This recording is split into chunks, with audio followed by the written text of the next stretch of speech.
നമസ്കാരം.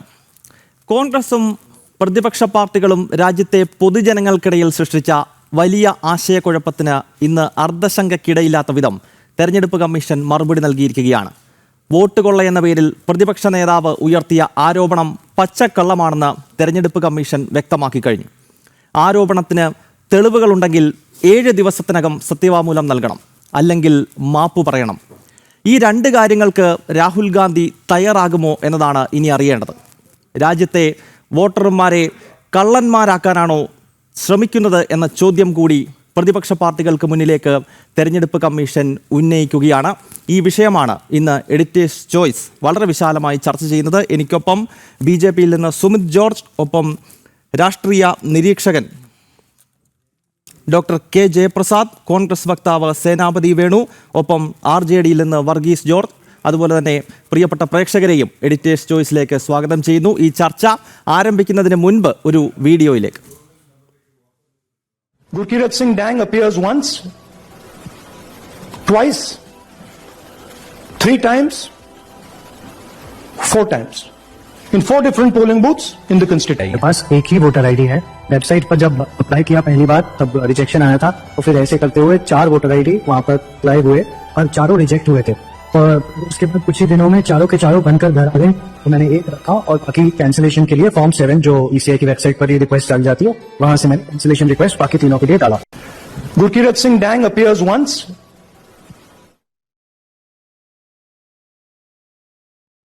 യെസ്, തെരഞ്ഞെടുപ്പ് കമ്മീഷനെതിരെ രാഹുൽ ഡൽഹിയിൽ നടത്തിയ വാർത്താ സമ്മേളനത്തിൽ ഉന്നയിച്ച പല ആരോപണങ്ങൾ വിവിധ തലങ്ങളിൽ പൊളിഞ്ഞു വീഴുകയാണ്. അതിലൊന്നാണ് നമ്മൾ ഈ ആദ്യം കാണിച്ച വീഡിയോയിലുള്ളത്.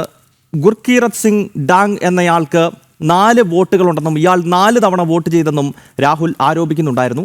പക്ഷേ വിവിധ ദേശീയ മാധ്യമങ്ങൾ ഈ വ്യക്തിയെ നേരിൽ കാണുന്ന ഘട്ടത്തിൽ അദ്ദേഹം വോട്ടിംഗ് അവകാശത്തിന് വേണ്ടി 4 തവണ അദ്ദേഹം രജിസ്റ്റർ ചെയ്തു എന്നത് മാത്രമാണ് ചെയ്തിരിക്കുന്നത് എന്ന് ഈ ഗുർകീരത് സിംഗ് ഡാങ് തന്നെ വെളിപ്പെടുത്തുന്ന അദ്ദേഹത്തിൻ്റെ പ്രതികരണവും പ്രിയപ്പെട്ട പ്രേക്ഷകരിലേക്ക് ഈ ഘട്ടത്തിൽ എത്തിക്കുകയാണ്.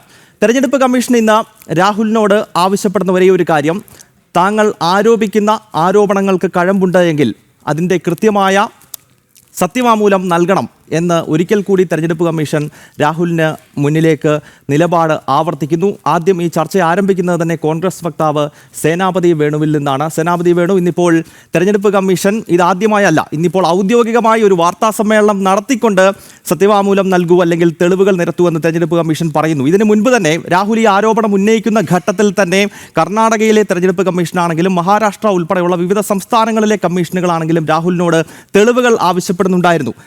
ഇപ്പോൾ തെരഞ്ഞെടുപ്പ് കമ്മീഷൻ പറയുന്നത് പോലെ ഒന്നെങ്കിൽ തെളിവ് കൊണ്ടുവരിക, അല്ലെങ്കിൽ മാപ്പ് പറയുക. ഈ 2 കാര്യങ്ങൾ ചെയ്യാൻ രാഹുൽ തയ്യാറാകുമോ? സേനാപതി വേണു. ഇവിടെ ഇന്ന് തെരഞ്ഞെടുപ്പ് കമ്മീഷന്റെ വാർത്താ സമ്മേളനം അത് തുടങ്ങി അവസാനിച്ചു കഴിഞ്ഞപ്പോ യഥാർത്ഥത്തിൽ തെരഞ്ഞെടുപ്പ് കമ്മീഷനാണോ വാർത്താ സമ്മേളനം നടത്തിയത്, അതോ BJPയുടെ ഔദ്യോഗിക വക്താവ് അനുരാഗ് ഠാക്കൂറിന്റെ രീതിയിൽ ആരെങ്കിലും നടത്തിയ വാർത്താ സമ്മേളനമാണോ എന്ന് കണ്ട പ്രേക്ഷകർ സംശയിച്ചു പോയി. ഞങ്ങൾ തെരഞ്ഞെടുപ്പ് കമ്മീഷനോട് ചില ചോദ്യങ്ങളാണ് ചോദിച്ചത്. ആ ചോദ്യങ്ങൾക്ക് ഉത്തരം കിട്ടുമെന്നാണ് ഞങ്ങൾ പ്രതീക്ഷിച്ചത്. പക്ഷെ തെരഞ്ഞെടുപ്പ് കമ്മീഷൻ പറയുന്നത് ആരും തോക്കുമായിട്ട് വന്ന് തെരഞ്ഞെടുപ്പ് കമ്മീഷനെ വരട്ടേണ്ടതില്ല, ഭരണഘടനാ വിരുദ്ധമായ കാര്യങ്ങളാണ് ചെയ്യുന്നത്, ഭരണഘടനയെ വെല്ലുവിളിക്കുന്നു, വോട്ടർമാരുടെ സ്വകാര്യതയിലേക്ക് കടന്നു കയറുന്നു, ഈ കാര്യങ്ങളൊക്കെയാണ് തെരഞ്ഞെടുപ്പ് കമ്മീഷൻ പറയുന്നത്. ഞങ്ങൾ തെരഞ്ഞെടുപ്പ് കമ്മീഷനോട്, അതായത് ഞങ്ങള് ബാംഗ്ലൂർ സെൻട്രൽ പാർലമെന്റ് മണ്ഡലത്തിലെ മഹാദേവപുര എന്ന അസംബ്ലി മണ്ഡലത്തിലെ വോട്ടർ പട്ടികയുമായി ബന്ധപ്പെട്ടുകൊണ്ട് ഞങ്ങൾ അതിൽ പറഞ്ഞിരിക്കുന്നു തെറ്റായ അഡ്രസ്സ് അത് 40,009, ഫോം 6ന്റെ ദുരുപയോഗം അതായത് ഇരട്ടിപ്പ് അത് 33,692, ഡ്യൂപ്ലിക്കേറ്റ് വോട്ടുകൾ 11,965, ഒരേ വിലാസത്തിൽ 10,452, തെറ്റായ ഫോട്ടോ കൊടുത്തിരിക്കുന്ന 4,132, അങ്ങനെ 1,250,000 വോട്ടുകൾ അത് സംശയാസ്പദമായ വോട്ടുകളാണ്. അതല്ല എങ്കിൽ അത് യഥാർത്ഥത്തിൽ ഉള്ളതാണോ എന്ന് സംശയമാണ്. ഇപ്പോ തുടക്കത്തിൽ തന്നെ ഇൻട്രോയിൽ തന്നെ നമ്മളൊരു എന്നാ പറഞ്ഞ ഗുർക്കിറാം സിംഗിന്റെ പ്രതികരണമാണ് കേട്ടത്. എനിക്കത് അത്ഭുതം തോന്നി നിങ്ങൾ അത് പ്രസിദ്ധീകരിച്ചു എന്ന്. 4 പ്രാവശ്യം ഒരാൾ വോട്ടർ പട്ടികയ്ക്ക് അപ്ലൈ ചെയ്ത് കഴിഞ്ഞാൽ അവന്റെ പേര് 4 സ്ഥലത്ത് വരികയാണ് എങ്കിൽ പിന്നെ ഇതിനൊക്കെ എന്ത് വിശ്വാസ്യത എവിടെയുള്ളത്? അതാണല്ലോ നമുക്ക് മനസ്സിലാകട്ടെ. ഞാൻ ചോദിക്കുന്നു, ഗൗതം രാവിലെയും വൈകുന്നേരവും ഉച്ചയ്ക്കും അല്ലെങ്കിൽ 4 മണിക്കുമായി പഞ്ചായത്ത് ഇലക്ഷനിൽ ചേരാനായിട്ട് നിങ്ങൾ 4 പ്രാവശ്യം ഡോക്യുമെന്റുമായിട്ട് രജിസ്റ്റർ ചെയ്യുന്നു, നിങ്ങളുടെ പേര് 4 സ്ഥലത്ത് വരുന്നു. രാഹുൽ ഗാന്ധി ഈ ആള് വോട്ട് ചെയ്തോ എന്നുള്ളത് രാഹുൽ ഗാന്ധി കണ്ടില്ല. വോട്ട് ചെയ്തോ എന്ന് കാണണമെങ്കിൽ ഞങ്ങൾക്ക് വീഡിയോ ക്ലിപ്പിംഗ് വേണം. രാഹുൽ ഗാന്ധി ചൂണ്ടിക്കാണിച്ചത് ഈ ആളുടെ പേര് വോട്ടർ പട്ടികയിൽ 4 സ്ഥലത്തുണ്ട്.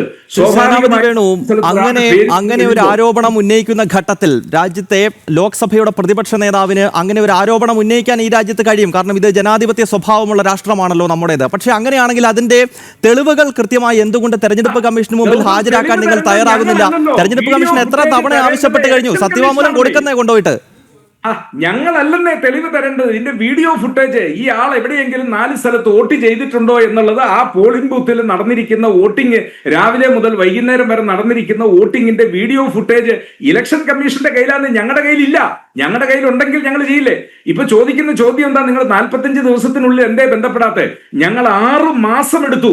6 മാസക്കാലം കൊണ്ട് ഈ 6.5 അടി ഉയരത്തിൽ നിൽക്കുന്ന വോട്ടർ പട്ടിക 1 by 1 ആയി 1, 2, 3 എന്ന് പരിശോധിച്ച് ഞങ്ങൾ സേനാപതി വേണു, നമ്മുടെ രാജ്യത്ത് ഒരു തെരഞ്ഞെടുപ്പ് നടക്കുന്ന ഘട്ടത്തിൽ ആ തെരഞ്ഞെടുപ്പ് നടക്കുന്നതിന് തൊട്ട് മുൻപ് തന്നെ മുഴുവൻ രാഷ്ട്രീയ പാർട്ടികൾക്കും മത്സരിക്കുന്ന സ്ഥാനാർത്ഥികൾക്കും തെരഞ്ഞെടുപ്പ് കമ്മീഷൻ തന്നെ അല്ലെങ്കിൽ അതിന്റെ ഉദ്യോഗസ്ഥർ തന്നെ ഈ വോട്ടർ പട്ടിക നൽകാറുണ്ട്. നിങ്ങൾ ഈ ആരോപണങ്ങൾ എപ്പോഴാണ് ഉന്നയിക്കുന്നത്? 2024 നടന്ന ലോക്സഭാ തെരഞ്ഞെടുപ്പിനെ പറ്റി ഏതാണ്ട് 1.5 വർഷങ്ങൾ കഴിഞ്ഞ് ആരോപണം ഉന്നയിക്കുകയാണ്. ഞാൻ ചോദിച്ചോട്ടെ ഗൗതം, ഞങ്ങൾ ഇനിയിപ്പോ 1.5 അല്ല 4 കൊല്ലം കഴിഞ്ഞാണ് ഞങ്ങൾ ഉന്നയിച്ച ആരോപണം എന്ന് കൂട്ടിക്കോ. ഞങ്ങൾ ഉന്നയിച്ച ആരോപണത്തിലെ സത്യസന്ധത അതാണ് തെളിയിക്കപ്പെടേണ്ടത്. അല്ലാതെ ഞങ്ങൾ ആരോപണം ഉന്നയിക്കാൻ വൈകിപ്പോയി എന്നുള്ളതല്ലല്ലോ. ആരെങ്കിലും കള്ളനോട്ട് ഒരിടത്ത് മാറിയിട്ടുണ്ടെങ്കിൽ കള്ളനോട്ട് മാറി പണമായിട്ട് കൊണ്ടുപോയി, പക്ഷെ പിന്നെ കണ്ടെത്താൻ വൈകി എന്നതുകൊണ്ട് തെറ്റല്ലാതാകുന്നില്ലല്ലോ. ഇവിടെ സാങ്കേതികത്വത്തിന്റെ പേരിൽ 45 ദിവസത്തിന് ഞങ്ങൾ പരാതി കൊടുത്തില്ല. പക്ഷെ ഞങ്ങൾക്കിത് കണ്ടെത്തുന്നതിന് വേണ്ടി ഞങ്ങൾ ചോദിച്ചല്ലോ, ഇതിന്റെ വീഡിയോ ഫുട്ടേജ് നിങ്ങൾ താ, ഡിജിറ്റൽ തെളിവ്, ഞങ്ങൾ 1/2 മണിക്കൂർ കൊണ്ട് ഇത് കണ്ടെത്താം. ഇത് ഞങ്ങള് 1 എന്ന് ഓരോന്ന് മുതൽ പരിശോധിച്ച് ഇത്രയും ഞങ്ങൾ പരിശോധനയുടെ ഇടയിലാണ് ഞങ്ങൾ ഒരാളുടെ വോട്ട് 4 സ്ഥലത്ത് കണ്ടു. ഈ ആള് 4 സ്ഥലത്ത് വോട്ട് ചെയ്തോ എന്നുള്ളത് ഞങ്ങൾ കണ്ടിട്ടില്ലെന്നേ. കാരണം ഞങ്ങൾക്ക് അവിടെ കാണാൻ പറ്റത്തില്ല. താങ്കളിലേക്ക് ഞാൻ തിരികെ എത്താം. ഇപ്പോൾ BJPയുടെ നേതാവ് സുമിത് ജോർജ് കൂടി ഈ ചർച്ചയുടെ ഭാഗമാകുകയാണ്. ശ്രീ സുമിത് ജോർജ്, സേനാപതി വേണു പറയുന്നതും രാഹുൽ പറയുന്നതും ഒക്കെ ഒരേ കാര്യങ്ങൾ തന്നെയാണ്. പക്ഷേ തെരഞ്ഞെടുപ്പ് കമ്മീഷൻ ചോദിക്കുന്നത് തെളിവാണ്. ഇത്തരം ആരോപണങ്ങൾ ഉന്നയിക്കുമ്പോൾ ശരിക്കും രാജ്യത്തെ സാധാരണക്കാരായ ജനങ്ങൾക്ക് മുകളിലേക്കാണ് ഈ ആരോപണം ഉന്നയിക്കുന്നത്. പല പാവപ്പെട്ട ആളുകൾക്കുമെതിരെ രാഹുൽ ആരോപണം ഉന്നയിക്കുന്നുണ്ട്. പക്ഷേ ഈ വിഷയങ്ങളിലൊന്നും തെളിവുകൾ നൽകാൻ തെരഞ്ഞെടുപ്പ് കമ്മീഷന് മുന്നിൽ ഹാജരാകാൻ രാഹുൽ അതല്ലെങ്കിൽ രാഹുലിനെ പിന്തുണയ്ക്കുന്ന ഇന്ത്യ സഖ്യത്തിന്റെ മറ്റ് നേതാക്കന്മാരൊന്നും തയ്യാറാകുന്നില്ല എന്നതാണ് ഇതിലെ ഒരു വിരോധാഭാസം. എങ്ങനെയാണ് BJP ഈ വിഷയത്തോട് പ്രതികരിക്കുന്നത്? സുമിത് ജോർജ്, ഈ വിഷയത്തെ സംബന്ധിച്ച് ഇത് നമ്മുടെ പ്രതിപക്ഷ നേതാവ് ശ്രീ രാഹുൽ എല്ലാ കാലഘട്ടത്തിലും ഇത്തരത്തിൽ വലിയ എന്തോ ബോംബ് എന്ന് പറഞ്ഞുകൊണ്ട് ഓരോ സമയത്തും രാജ്യത്ത് ഓരോരോ ഇത്തരത്തിൽ വലിയ പ്രസ്താവനകളുമായി രംഗത്ത് വരാറുണ്ട്. അതൊക്കെ ഏത് തരത്തിലാണ് അവസാനിക്കുന്നതെന്ന് ഈ ഇന്ത്യയിലെ ജനങ്ങൾ കൃത്യമായി കണ്ടുകൊണ്ടിരിക്കുന്ന ഒരു കാഴ്ച നിലവിലുണ്ട്. അപ്പം ഇത് തന്നെ നമ്മൾ ഇപ്പോൾ ഈ കേരളത്തിലെ മാധ്യമങ്ങളൊക്കെ എന്തോ വലിയ ബോംബ് എന്ന് പറഞ്ഞാണ് ഇത് ആദ്യം തുടങ്ങുന്നത്. ആ ബോംബ് എന്ന് പറഞ്ഞത് നമുക്കറിയാം ഒരു നനഞ്ഞ പടക്കമായി തീരുന്ന ഒരു കാഴ്ച ആണ് ഇപ്പോൾ കണ്ടുകൊണ്ടിരിക്കുന്നത്. അതിൻ്റെ അവസാന ഘട്ടത്തിലേക്ക് എത്തിക്കൊണ്ടിരിക്കുകയാണ്. അപ്പോൾ ഇത്തരത്തിൽ കാര്യങ്ങൾ മുന്നോട്ട് പോകുമ്പോൾ ഇപ്പോൾ ഇവിടെ കോൺഗ്രസിൻ്റെ വക്താവ് സൂചിപ്പിക്കുന്നത് കേട്ടു. ഇപ്പോൾ ഈ 45 ദിവസം എന്ന് പറയുന്ന ഒരു സാങ്കേതികതയാണ്. ഇത് സാങ്കേതികതയല്ല. നമുക്ക് രാജ്യത്ത് നിയമമുണ്ട്, അത് തെരഞ്ഞെടുപ്പ് കമ്മീഷനുമായി ബന്ധപ്പെട്ട നിയമമുണ്ട്, കോടതിയിലെ നിയമങ്ങളുണ്ട്. അപ്പം ഞാൻ പറയുക, ഇപ്പം ഇവർക്ക് ഓരോ ഘട്ടത്തിൽ ഇപ്പം ഞാൻ പറയുന്നത് എത്രയോ ഘട്ടങ്ങളായി ഈ വിഷയത്തെക്കുറിച്ച് കൃത്യമായി പരാതി കൊടുക്കുവാനും അല്ലെങ്കിൽ അത് പരിശോധിക്കുവാനുമുള്ള അവസരം തെരഞ്ഞെടുപ്പ് കമ്മീഷൻ അവർക്ക് കൊടുക്കുന്നുണ്ട്. അപ്പോൾ അത് ഉപയോഗപ്പെടുത്താതെ ഇവർ ഇത്തരത്തിൽ ഞാൻ പറയുന്നത് 1 വർഷത്തിന് ശേഷം ഈ വിഷയം ഉന്നയിച്ചുകൊണ്ട് വന്നതിൻ്റെ സാങ്കേതികത ഇപ്പം ഇത് വിഷയം ഓഫീസറും അംഗീകൃത രാഷ്ട്രീയ പാർട്ടികളെ പ്രതിനിധീകരിച്ച് അതിന് ആവശ്യമായ സപ്പോർട്ട് കൊടുക്കാനും അഡീഷൻസ് ചെയ്യാനും അല്ലെങ്കിൽ എതിർപ്പ് രേഖപ്പെടുത്താനും ഒക്കെ BLA-മാർക്കും ഈ പ്രക്രിയയിൽ പൂർണ്ണമായും 2 പേരും പങ്കെടുക്കുന്നുണ്ട്. സാധാരണ ജനങ്ങൾക്കും പങ്കെടുക്കാം. ഇപ്പം നമുക്കത് വളരെ കുറച്ചുകൂടി ഇലക്ട്രോണിക് സംവിധാനം വന്നപ്പോൾ എല്ലാ പൗരന്മാർക്കും ഇതിനകത്ത് പങ്കെടുക്കാം. അപ്പം ആദ്യമായിട്ട് വരുന്ന ഡ്രാഫ്റ്റ് ലിസ്റ്റാണ് ആദ്യത്തെ ലിസ്റ്റ്. അതിൽ നമുക്ക് പരാതി ഉന്നയിക്കാം. അതിനുശേഷം ഫൈനൽ ലിസ്റ്റ് വരും. അതിനുശേഷം ഇലക്ഷനോടനുബന്ധിച്ച് ഒരു സപ്ലിമെൻ്ററി ലിസ്റ്റ് വരാറുണ്ട്. അതിനുശേഷം ഇലക്ഷൻ്റെ അന്ന് ഏജൻറ്റുമാർക്കും കിട്ടും, പ്രിസൈഡിംഗ് ഓഫീസർക്ക് തരുന്ന ഒന്നാണ് മാർക്ക്ഡ് കോപ്പി എന്നൊരു ഇതുണ്ട്. അതാണ് ഫൈനൽ നമ്മുടെ ഇലക്ഷൻ്റെ ആധികാരികമായ വോട്ടേഴ്സ് ലിസ്റ്റ്. ഈ 4 അവസരത്തിലും നമുക്ക് അതിനെ ചോദ്യം ചെയ്യാനുള്ള അവസരമുണ്ട്. 5ാമത്തെ അവസരം എന്ന് പറയുന്നത് ഇലക്ഷൻ ഡേയിൽ അതായത് രാഷ്ട്രീയ പാർട്ടികളുടെ കാൻഡിഡേറ്റിൻ്റെ ഏജൻറ്റിന് ഇതിനെ ചലഞ്ച് ചെയ്യാനുള്ള അധികാരമുണ്ട്. അതിനുശേഷം ഭരണഘടന 229B പ്രകാരം 45 ദിവസത്തിനുള്ളിൽ ഹൈക്കോടതിയിൽ പരാതി നൽകാനുള്ള അവകാശവുമുണ്ട്. അപ്പം നമ്മുടെ തിരഞ്ഞെടുപ്പ് പ്രക്രിയ എന്ന് പറയുന്നത് ഒരു നിയതമായ ഒരു നിയമാവലിയുടെ അടിസ്ഥാനത്തിലാണ്. അപ്പോൾ ഇലക്ഷൻ കമ്മീഷൻ അതിനകത്ത് നിന്നേ പ്രവർത്തിക്കാൻ കഴിയുള്ളൂ. ഇപ്പോൾ ഉദാഹരണത്തിന് മാർച്ച് മാസത്തിൽ പരീക്ഷയാണ്. അപ്പോൾ ഞാൻ സ്വാഭാവികമായിട്ടും ആ ഒരു ആനുവൽ പരീക്ഷ നടക്കുമ്പോൾ 10 മാസം അല്ലെങ്കിൽ 8 മാസം പഠിച്ചിട്ടാണ് ഒരു കുട്ടി പോകുന്നത്. ഇപ്പോൾ ആ പരീക്ഷ കഴിഞ്ഞതിന് ശേഷം ഞാൻ പരീക്ഷ എഴുതാതിരിക്കുകയും പരീക്ഷ വ്യവസ്ഥയെ തള്ളിപ്പറയുന്നത് പോലെയാണ് രാഹുൽ ഗാന്ധി 6 മാസം എടുത്ത് പഠിച്ചിട്ട് ഇപ്പോൾ കുറ്റം പറയുന്നത്. യഥാർത്ഥത്തിൽ ഈ ഇലക്ഷൻ വോട്ടേഴ്സ് ലിസ്റ്റ് നിലവിൽ വന്ന കാലം മുതൽ ഇലക്ഷൻ കഴിഞ്ഞ് റിസൾട്ട് വന്ന് 45 ദിവസം വരെ ഈ പഠനം നടത്താമായിരുന്നു. മറ്റൊന്ന്, 6 അടി പൊക്കമുള്ള ഒരു വോട്ടേഴ്സ് ലിസ്റ്റിൻ്റെ മുകളിൽ ഇരുന്നല്ല പഠിക്കേണ്ടത്. ബൂത്ത് ലെവൽ ഏജൻറ്റ് ഒരു അംഗീകൃത രാഷ്ട്രീയ പാർട്ടിയെ സംബന്ധിച്ചിടത്തോളം അതൊരു വിഷയമല്ല. എനിക്ക് തോന്നുന്നു കോൺഗ്രസിൻ്റെ സംഘടനാ സംവിധാനം ഇന്ന് ദേശവ്യാപകമായി പല സംസ്ഥാനങ്ങളിൽ സംഘടനാ സംവിധാനമില്ല. സംഘടനാ സംവിധാനമുള്ളൊരു രാഷ്ട്രീയ പാർട്ടിക്ക് അതാത് ബൂത്ത് ലെവലിലെ ന്യൂനതകൾ കണ്ടെത്താൻ ഒരു രാത്രി മതി. അതിന് 6 മാസം എടുത്ത് പഠിക്കേണ്ട ആവശ്യമില്ല. അതിന് ഒരു കോൺസ്റ്റിറ്റ്യുവൻസിയുടെ പൂർണ്ണമായ ലിസ്റ്റിൻ്റെ ആവശ്യമില്ല. ഒരു സംഘടിത രാഷ്ട്രീയ പാർട്ടിക്ക് ഓരോ ബൂത്തിലെയും അവരുടെ ഏജന്റുമാർ, അംഗീകൃത ഏജന്റ്, അത് ഇലക്ഷൻ കമ്മീഷന് കൊടുക്കുന്ന പേരാണ്. ജില്ലാ തലത്തിൽ അവരുടെ പേരുകളുണ്ട്. അതായത് തെരഞ്ഞെടുപ്പ് നടക്കുന്നതിന് മുൻപ് തന്നെ ഈ വോട്ടർ പട്ടിക വിശദമായി പഠിക്കാനും അത് പരിശോധിക്കാനും നമ്മുടെ സ്ഥാനാർത്ഥികൾക്കും രാഷ്ട്രീയ പാർട്ടികൾക്കും അവസരമുണ്ടെന്നിരിക്കെ ഇത്രത്തോളം സുതാര്യമായി നടക്കുന്ന ഒരു തെരഞ്ഞെടുപ്പിനെതിരെ തെരഞ്ഞെടുപ്പ് കഴിഞ്ഞ് വോട്ടെണ്ണൽ കഴിഞ്ഞ് വർഷങ്ങൾ കഴിഞ്ഞതിന് ശേഷം ഇത്തരം ആരോപണങ്ങൾ ഉന്നയിക്കുന്നത് ശരിയാണോ എന്ന പ്രസക്തമായ ചോദ്യം ഒരു ഭാഗത്ത് ഉയരുന്നുണ്ട്. ശ്രീ വർഗീസ് ജോർജ് കൂടി ഈ ചർച്ചയുടെ ഭാഗമാകുകയാണ്. ശ്രീ വർഗീസ് ജോർജ്, ഇന്നിപ്പോൾ തെരഞ്ഞെടുപ്പ് കമ്മീഷൻ ഔദ്യോഗികമായി വാർത്താ സമ്മേളനം നടത്തുന്ന ഘട്ടത്തിൽ കമ്മീഷൻ രാഹുലിനോടാണെങ്കിലും ഇന്ത്യ സഖ്യത്തോടാണെങ്കിലും ചോദിക്കുന്ന ഒരു ചോദ്യം, ഇത്തരം ആരോപണങ്ങൾ നിങ്ങൾക്ക് ഈ ജനാധിപത്യ പ്രക്രിയയ്ക്ക് മുകളിൽ ഉണ്ടെങ്കിൽ എന്തുകൊണ്ട് അതിന് കൃത്യമായ തെളിവുകൾ നൽകുന്നില്ല? കോടതിയിലേക്ക് പോകാൻ കഴിയും, അതല്ലെങ്കിൽ തെരഞ്ഞെടുപ്പ് കമ്മീഷനിൽ തന്നെ സത്യവാങ്മൂലം നൽകിക്കൊണ്ട് ഈ ഉന്നയിക്കുന്ന ആരോപണങ്ങൾക്ക് കഴമുണ്ടെന്ന് തെളിയിക്കാൻ സാധിക്കും. പക്ഷേ അതിന് രാഹുൽ എന്നല്ല ഇന്ത്യ സഖ്യത്തിലെ ആരും തന്നെ വഴങ്ങുന്നില്ല. ഇത് കേവലം മാധ്യമങ്ങൾക്ക് മുന്നിൽ വന്ന് ഇത്തരം ആരോപണങ്ങൾ ഉന്നയിക്കുന്നു എന്നതിലുപരി എന്തുകൊണ്ട് ഈ വിഷയത്തെ ആധികാരികമായി സമീപിക്കാൻ ഇന്ത്യ സഖ്യത്തിന് സാധിക്കുന്നില്ല? Shri Varghese George. Election commission ഇങ്ങനെ ഒരു പത്രസമ്മേളനം നടത്താതിരുന്നെങ്കിൽ എന്ന് ഞാൻ ആഗ്രഹിച്ചു പോകുന്നു. അത്ര ദയനീയമായിരുന്നു ഇന്നത്തെ അവരുടെ പ്രസന്റേഷൻ.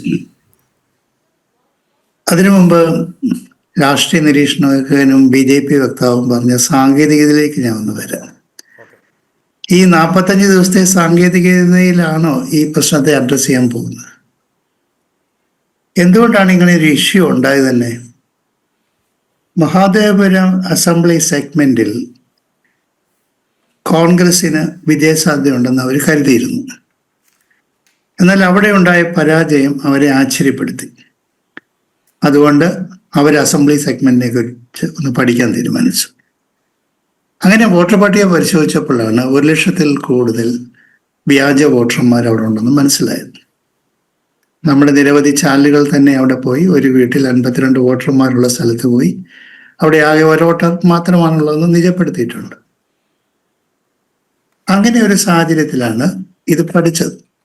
അപ്പോൾ 1,00,000 വോട്ടർമാരുണ്ടെന്ന് രാഹുൽ ഗാന്ധി പത്രസമ്മേളനത്തിൽ ആരോപിച്ചപ്പോൾ ആ പ്രശ്നത്തെ അഭിസംബോധന ചെയ്ത് ശരി, അങ്ങനെ ഇനി ഉണ്ടാവുകയില്ല, വോട്ടർ പട്ടിക ഇനി കൃത്യമായി മാത്രമേ വോട്ടർമാരെ ചേർക്കുകയുള്ളൂ, പ്രശ്നങ്ങൾക്ക് പരിഹാരം ഇനി ഭാവിയിൽ ഉണ്ടാവും എന്ന് പറയുന്നതിന് പകരം ആരോപണം ഈ ഉന്നയിച്ചയാളെ മാപ്പ് പറയണം, അതിന് തെളിവ് നൽകണം, രാജ്യത്തെ രാഹുൽ ഗാന്ധി ഞങ്ങളെ തോക്ക് ചൂണ്ടി നിർത്തിയാലും ഞങ്ങൾ ഭയപ്പെടുകയില്ല എന്നൊക്കെയാണ് ഇലക്ഷൻ കമ്മീഷൻ പറഞ്ഞത്. ഇങ്ങനെയാണ് ഇലക്ഷൻ കമ്മീഷൻ പറയേണ്ടത്. 1,00,000 പേർ വ്യാജ വോട്ടർമാർ അസംബ്ലി സെഗ്മെന്റിലുണ്ടെന്ന് വോട്ടർ പട്ടിക വെച്ച് രാജ്യത്തെ ജനങ്ങളെ മുഴുവൻ കാണിച്ചു. ഇലക്ഷൻ കമ്മീഷൻ കണ്ടതാണ്. അവരതിന് പരിഹാരം നേടുകയല്ല ചെയ്യേണ്ടത്. അതുകൊണ്ട് ഇലക്ഷൻ കമ്മീഷന്റെ ഈ നിലപാട് നമ്മുടെ ജനാധിപത്യത്തിന്റെ ഭാവിക്ക് ഒട്ടും ചേർന്നാൽ. ഇത്തരമൊരു ഡിസ്കോഴ്സിലൂടെ വേണം നമ്മുടെ ജനാധിപത്യം മുന്നോട്ട് പോകാൻ.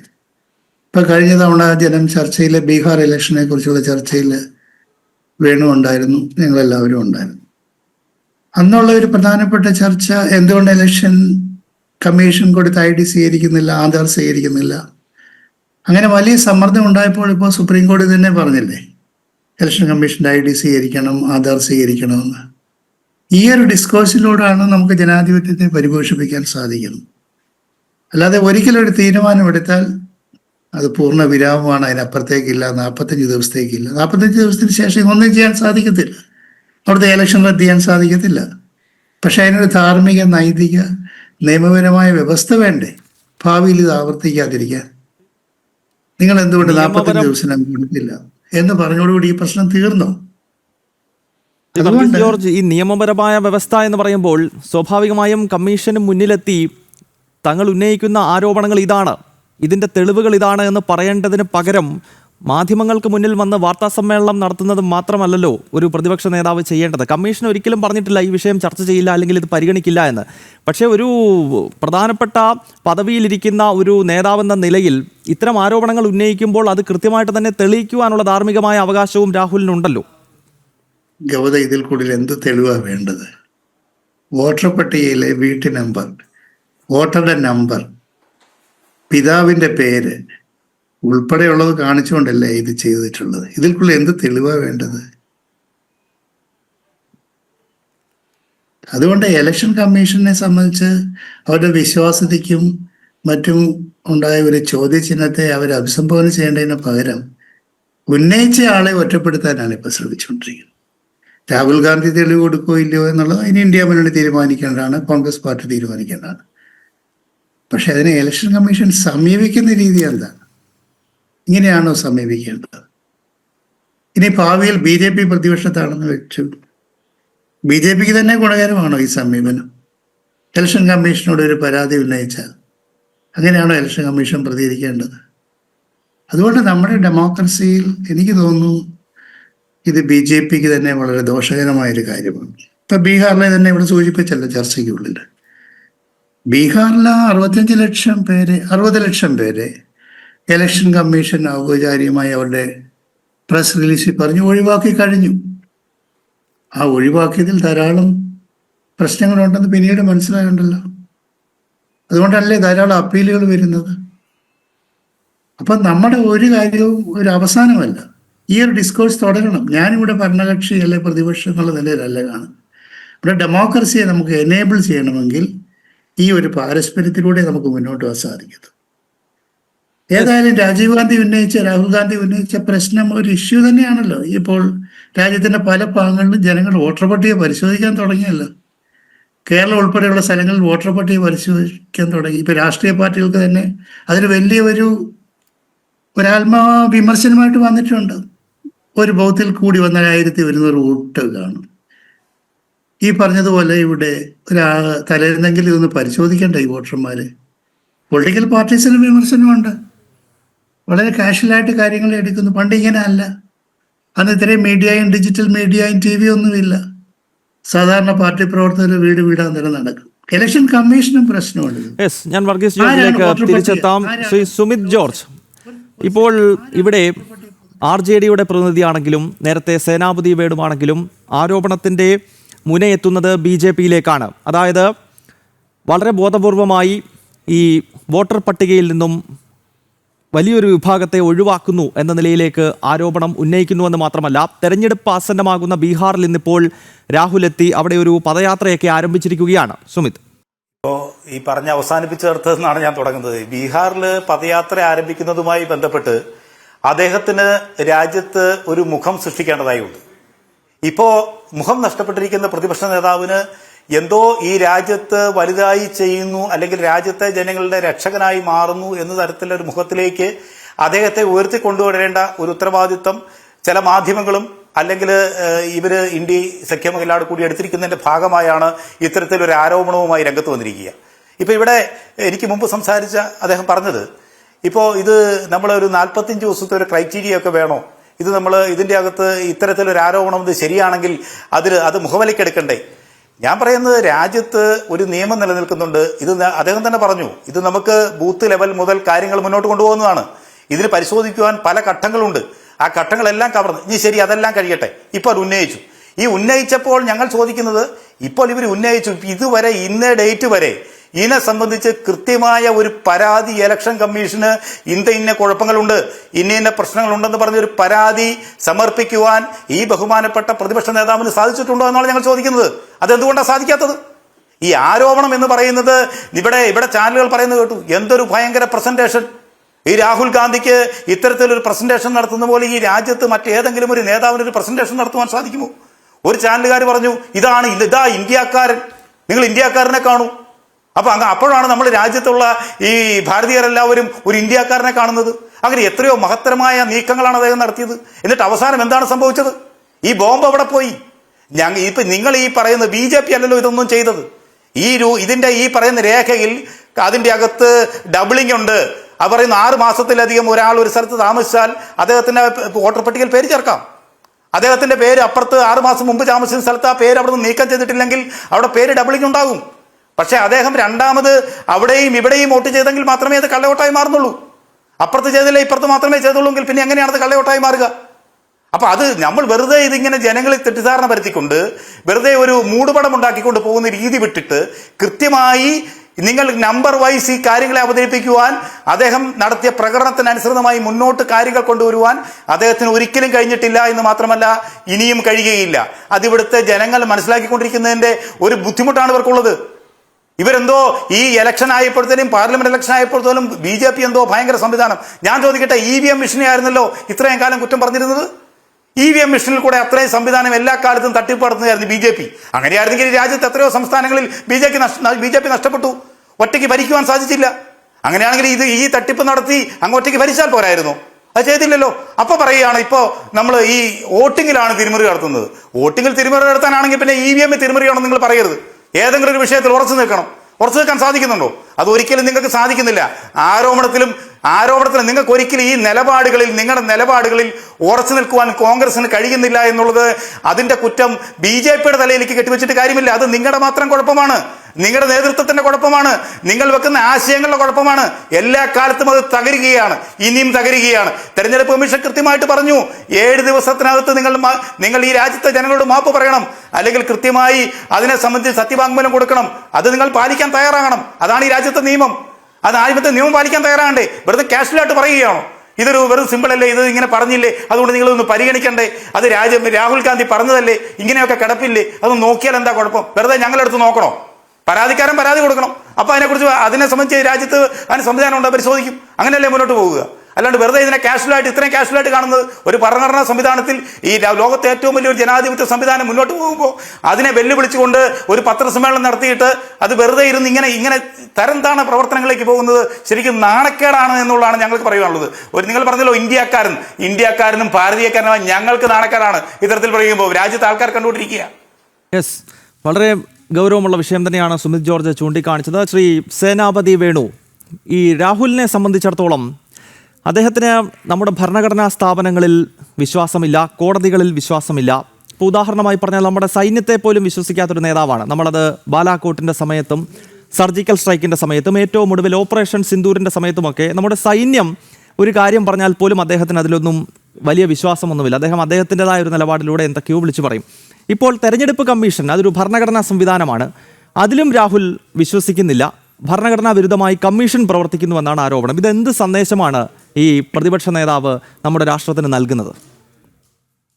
ഗൗതം, ഒരല്പം സമയം ഞാനിത് ഈ വോട്ട് പട്ടികയായിട്ട് ബന്ധപ്പെട്ട് എനിക്ക് ഒരുപാട് അനുഭവങ്ങൾ ഉള്ളതുകൊണ്ട് അതിനു മുമ്പ് ഞാൻ ഗൗതം ചോദിച്ച ഭരണഘടനാ സ്ഥാപനങ്ങളെ കുറിച്ച്, ബാലാക്കോട്ട് ഞങ്ങൾ വിവാദം ഉയർത്തുന്നതിന് മുമ്പ് തന്നെ അവിടുത്തെ ഗവർണറാണ് വിവാദം ഉയർത്തിയത്. അദ്ദേഹം മരിച്ചുപോയി, സത്യപാൽ മാലിക്. ഇനിയിപ്പോൾ ആ വിഷയം പോട്ടെ.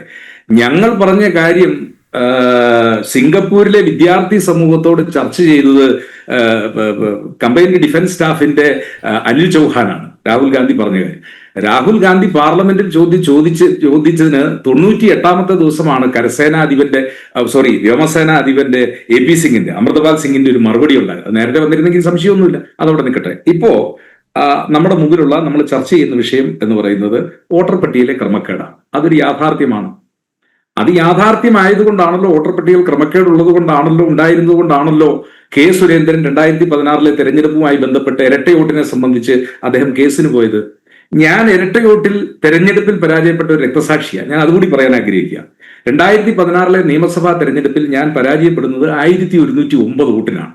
ഉടുമ്പൻചോല അസംബ്ലി നിയോജക മണ്ഡലത്തിൽ ഇപ്പോഴും 10,000 വോട്ട് തമിഴ്നാട്ടിൽ നിന്നുള്ള അല്ലെങ്കിൽ ഇതര സംസ്ഥാനക്കാരുടെ ഇരട്ട വോട്ട് ഇവിടെയുണ്ട്. ഞാൻ ഈ ഇരട്ട വോട്ടിനെതിരെ സത്യം പറഞ്ഞാൽ പോകാത്ത ഒരു ഫോറവുമില്ല. കഴിഞ്ഞ ദിവസം ടിക്കാറാം മീന ഇവിടെ ചർച്ചയ്ക്കൊരു ചാനലിൽ വന്നു. ഞാൻ ടിക്കാറാം മീനയുടെ അടുത്ത് 2 പ്രാവശ്യം പോയി ഞാൻ അദ്ദേഹത്തിന് നിവേദനം കൊടുത്തു. സാർ, 10,000 വോട്ട് കേരളത്തിലും തമിഴ്നാട്ടിലുമായിട്ട് ഇരട്ട വോട്ടുണ്ട്. അദ്ദേഹം ഞാൻ കൊടുത്ത പരാതിയുടെ അടിയിൽ റിസീവ്ഡ് എന്ന് പറഞ്ഞു, കളക്ടർ PK ദിനേശൻ ഇടുക്കിയിൽ കൊടുക്ക്, അവിടെ നടപടി ഉണ്ടാവും. ഒരു നടപടി ഉണ്ടായില്ല. ഞാൻ ഹൈക്കോടതിയിൽ ഈ വിഷയവുമായിട്ട് പോയി. ഞാൻ പോയ എന്റെ പ്രയർ വോട്ടർ പട്ടികയെ ആധാറുമായിട്ട് ബന്ധിപ്പിക്കണം എന്നുള്ളതാണ്. എന്റെ പെറ്റീഷൻ തയ്യാറായിട്ട് വരുമ്പോൾ സുപ്രീം കോടതി പാർലമെന്റിൽ നിയമം പാസ്സാകുന്നു, വോട്ടർ പട്ടികയിൽ ഇത് ബന്ധിപ്പിക്കാൻ തീരുമാനിച്ചു. സന്തോഷം, ഞങ്ങൾ ഹർജി പിൻവലിച്ചു പോകുന്നു. ഒരാഴ്ച കഴിഞ്ഞ് 2 ആഴ്ച കഴിഞ്ഞപ്പോഴാണ് അറിയുന്നത് ആധാറുമായി വോട്ടർ പട്ടികയെ ലിങ്ക് ചെയ്യുന്നത് അത് മാൻഡേറ്ററി അല്ല, ഇഷ്ടമുണ്ടെങ്കിൽ ചെയ്താൽ മതി. ഈ 10,000 കള്ളവോട്ട് ഇപ്പോഴും ഇവിടെ നിൽക്കുക, ഞാൻ ഇരട്ട വോട്ട് ഇപ്പോഴും ഇവിടെ നിൽക്കുക. ഞാൻ ഇതിനെതിരെ നിരന്തരമായ പോരാട്ടങ്ങൾ നടത്തുന്നു. അപ്പൊ ഞാൻ K ജയപ്രസാദ് സാറിനോട് വിനയപരിസരം ചോദിക്കാൻ ആഗ്രഹിക്കുന്ന ഒരാൾ, തമിഴ്നാട്ടിലെ വോട്ടർ പട്ടികയിൽ വോട്ടറുള്ള 10,000-ഓളം ആളുകൾ കേരളത്തിലെ വോട്ടർ പട്ടികയിൽ. അപ്പൊ ചോദിക്കും, താൻ എന്ത് ഇലക്ഷൻ പെറ്റീഷന് പോകാത്തത്? ഞാൻ പോകാനായിട്ട് തീരുമാനിച്ചതാണ്. കാരണം 1109-ൽ 1110 കിട്ടണമല്ലോ ഇരട്ട വോട്ട് ചെയ്തോളൂ. ഞാൻ തമിഴ്നാട്ടിലെ വിദൂര ഗ്രാമങ്ങളിലൊക്കെ അന്വേഷിച്ച് ഒരു 40-50 കിട്ടി ഈ 45 ദിവസം കൊണ്ട്. കാരണം ഒരു ഗ്രാമത്തിൽ പോയി ഈ തമിഴ് ഭാഷയിലുള്ള വോട്ടർ പട്ടികയിൽ പേര് അന്വേഷിച്ച് കഴിഞ്ഞിട്ട് അടുത്ത ഗ്രാമത്തിലുള്ളവൻ 20 കിലോമീറ്റർ അകല 40-45-50 എൻ്റെ കയ്യിൽ കിട്ടി 45 ദിവസം കൊണ്ട്. ഞാൻ പക്ഷേ ആ ഇഷ്യൂ ഇപ്പോഴും നിലനിൽക്കുകയാണ്. ആ ഇഷ്യൂ ഇവിടെ നിലനിൽക്കുന്നു. ഇത് തന്നെയാണ് RVS പെരിശാസ്ത്രി എന്ന് പറയുന്ന ഒരു തെരഞ്ഞെടുപ്പ് കമ്മീഷൻ ഉണ്ടായിരുന്നു മുമ്പ്, ശേഷനൊക്കെ വരുന്നതിന് മുമ്പ്. അദ്ദേഹം റിട്ടയർ ആകുമ്പോൾ ഇന്ത്യൻ എക്സ്പ്രസിന്റെ ഒരു ലേഖകൻ അദ്ദേഹത്തിന്റെ ഒരു അഭിമുഖം പ്രസിദ്ധീകരിച്ചു, വളരെ പഴയതാണ്. അപ്പൊ അദ്ദേഹം how to rig poll scientifically, തെരഞ്ഞെടുപ്പ് എങ്ങനെയാണ് ശാസ്ത്രീയമായി അട്ടിമറിക്കുന്നത്, അതിന് അദ്ദേഹം പ്രതിക്കൂട്ടിൽ നിർത്തിയത് കേരളത്തിലെയും ബംഗാളിലെയും കമ്മ്യൂണിസ്റ്റ് പാർട്ടിയാണ്. ബാക്കി സ്ഥലത്ത് ബീഹാറിൽ അന്ന് തെരഞ്ഞെടുപ്പ് അട്ടിമറിക്കുന്നത് ബൂത്ത് പിടിച്ച് കുത്തിയിടും. കൈപ്പത്തിക്ക് ശേഷിയുണ്ടെങ്കിൽ അവർ ബൂത്ത് പിടിച്ച് കൈപ്പത്തി ബാലറ്റ് പേപ്പറിൽ കുത്തിയിടും. BJP അന്ന് സജീവമായിട്ടില്ല. ജനതാദളുകാരനാണെങ്കിൽ അത് മറ്റു പാർട്ടിക്കാരൻ നക്സലൈറ്റ്, അത് ഗുണ്ടായിസമായിരുന്നു. പിന്നെ വന്നിരിക്കുന്ന ഒന്ന്, ഇപ്പോ ഗൗതം നാരായണന്റെ വോട്ടർ പേരേ ഉള്ളൂ, അന്ന് വോട്ടർ ഐഡന്റി കാർഡ് ഇല്ല. താങ്കളുടെ സ്ഥാനത്ത് ഞാൻ പോയി നിൽക്കും, അതല്ലെങ്കിൽ ജയപ്രകാശ് സാർ നിൽക്കും. അത് എന്താ പറഞ്ഞ കള്ളവോട്ട് ചെയ്യുക എന്നുള്ള രീതി. പക്ഷെ ഇപ്പൊ അതല്ല. ഇപ്പൊ വളരെ സയന്റിഫിക് ആയിട്ട് യഥാർത്ഥത്തിൽ കമ്മ്യൂണിസ്റ്റുകാരായത് കണ്ടുപിടിച്ചത് ഒരേ ബൂത്തിൽ തന്നെ അല്ലെ പല ബൂത്തിൽ തന്നെ ഒരാളുടെ പേര് വോട്ടർ പട്ടികയിൽ എൻറോൾ ചെയ്യുക. ഇപ്പോ 1-ാം ബൂത്തിലുള്ള ആളുടെ പേര് തന്നെ ഇപ്പൊ PK മനോജ് മനുകുമാർ എന്നാണെങ്കിൽ അപ്പുറത്ത് ചെല്ലുമ്പോൾ PK മനുവേ ഉള്ളൂ. ഇല്ലെങ്കിൽ ഇപ്പുറത്ത് വേറെടുത്ത് ചെല്ലുമ്പോൾ കരുണാകരൻ എന്നുള്ളത് കരുണാകരൻ നായരോ ഇല്ലെ കരുണാകരൻ കുട്ടിയുമായിട്ട് ചേർക്കും. ഇങ്ങനെ എന്താ പറഞ്ഞ ഒരേ പേരിലുള്ള ആളുകളെ വിവിധ ബൂത്തുകളിൽ എൻറോൾ ചെയ്ത്, വിവിധ പേരുകളിൽ വിവിധ അഡ്രസ്സുകളിൽ എൻറോൾ ചെയ്ത്, അങ്ങനെയുള്ള ഡ്യൂപ്ലിക്കേറ്റ് വോട്ടർ പട്ടികയ്ക്കെതിരെയാണ് K സുരേന്ദ്രൻ 89 വോട്ടിനാണ് അദ്ദേഹം 2016 തെരഞ്ഞെടുപ്പിൽ തോക്കുന്നത്. അദ്ദേഹം വലിയ നിയമ പോരാട്ടം നടത്തി, പക്ഷെ വിജയിക്കാൻ കഴിഞ്ഞില്ല അദ്ദേഹത്തിന്റെ നിയമ പോരാട്ടം. ഞാൻ പറഞ്ഞു വന്നതെന്ന് ചോദിച്ചാൽ, ഇവിടെ സുമിത് ജോർജും K ജയപ്രസാദ് സാറും ഈ പ്രശ്നത്തെ വളരെ എന്താ പറഞ്ഞ സാങ്കേതികമായിട്ട് നിങ്ങൾ ലഘൂകരിക്കുമ്പോൾ വോട്ടർ പട്ടികയിൽ വലിയ ക്രമക്കേടുകൾ ഉണ്ട് നമ്മുടെ നാട്ടിൽ. അത് സയന്റിഫിക് ആയിട്ട് ചെയ്യുന്നു. ആ ചെയ്തിരിക്കുന്ന കാര്യം രാഹുൽ ഗാന്ധി അദ്ദേഹം പുറത്തു കൊണ്ടുവന്നിരിക്കുന്നു.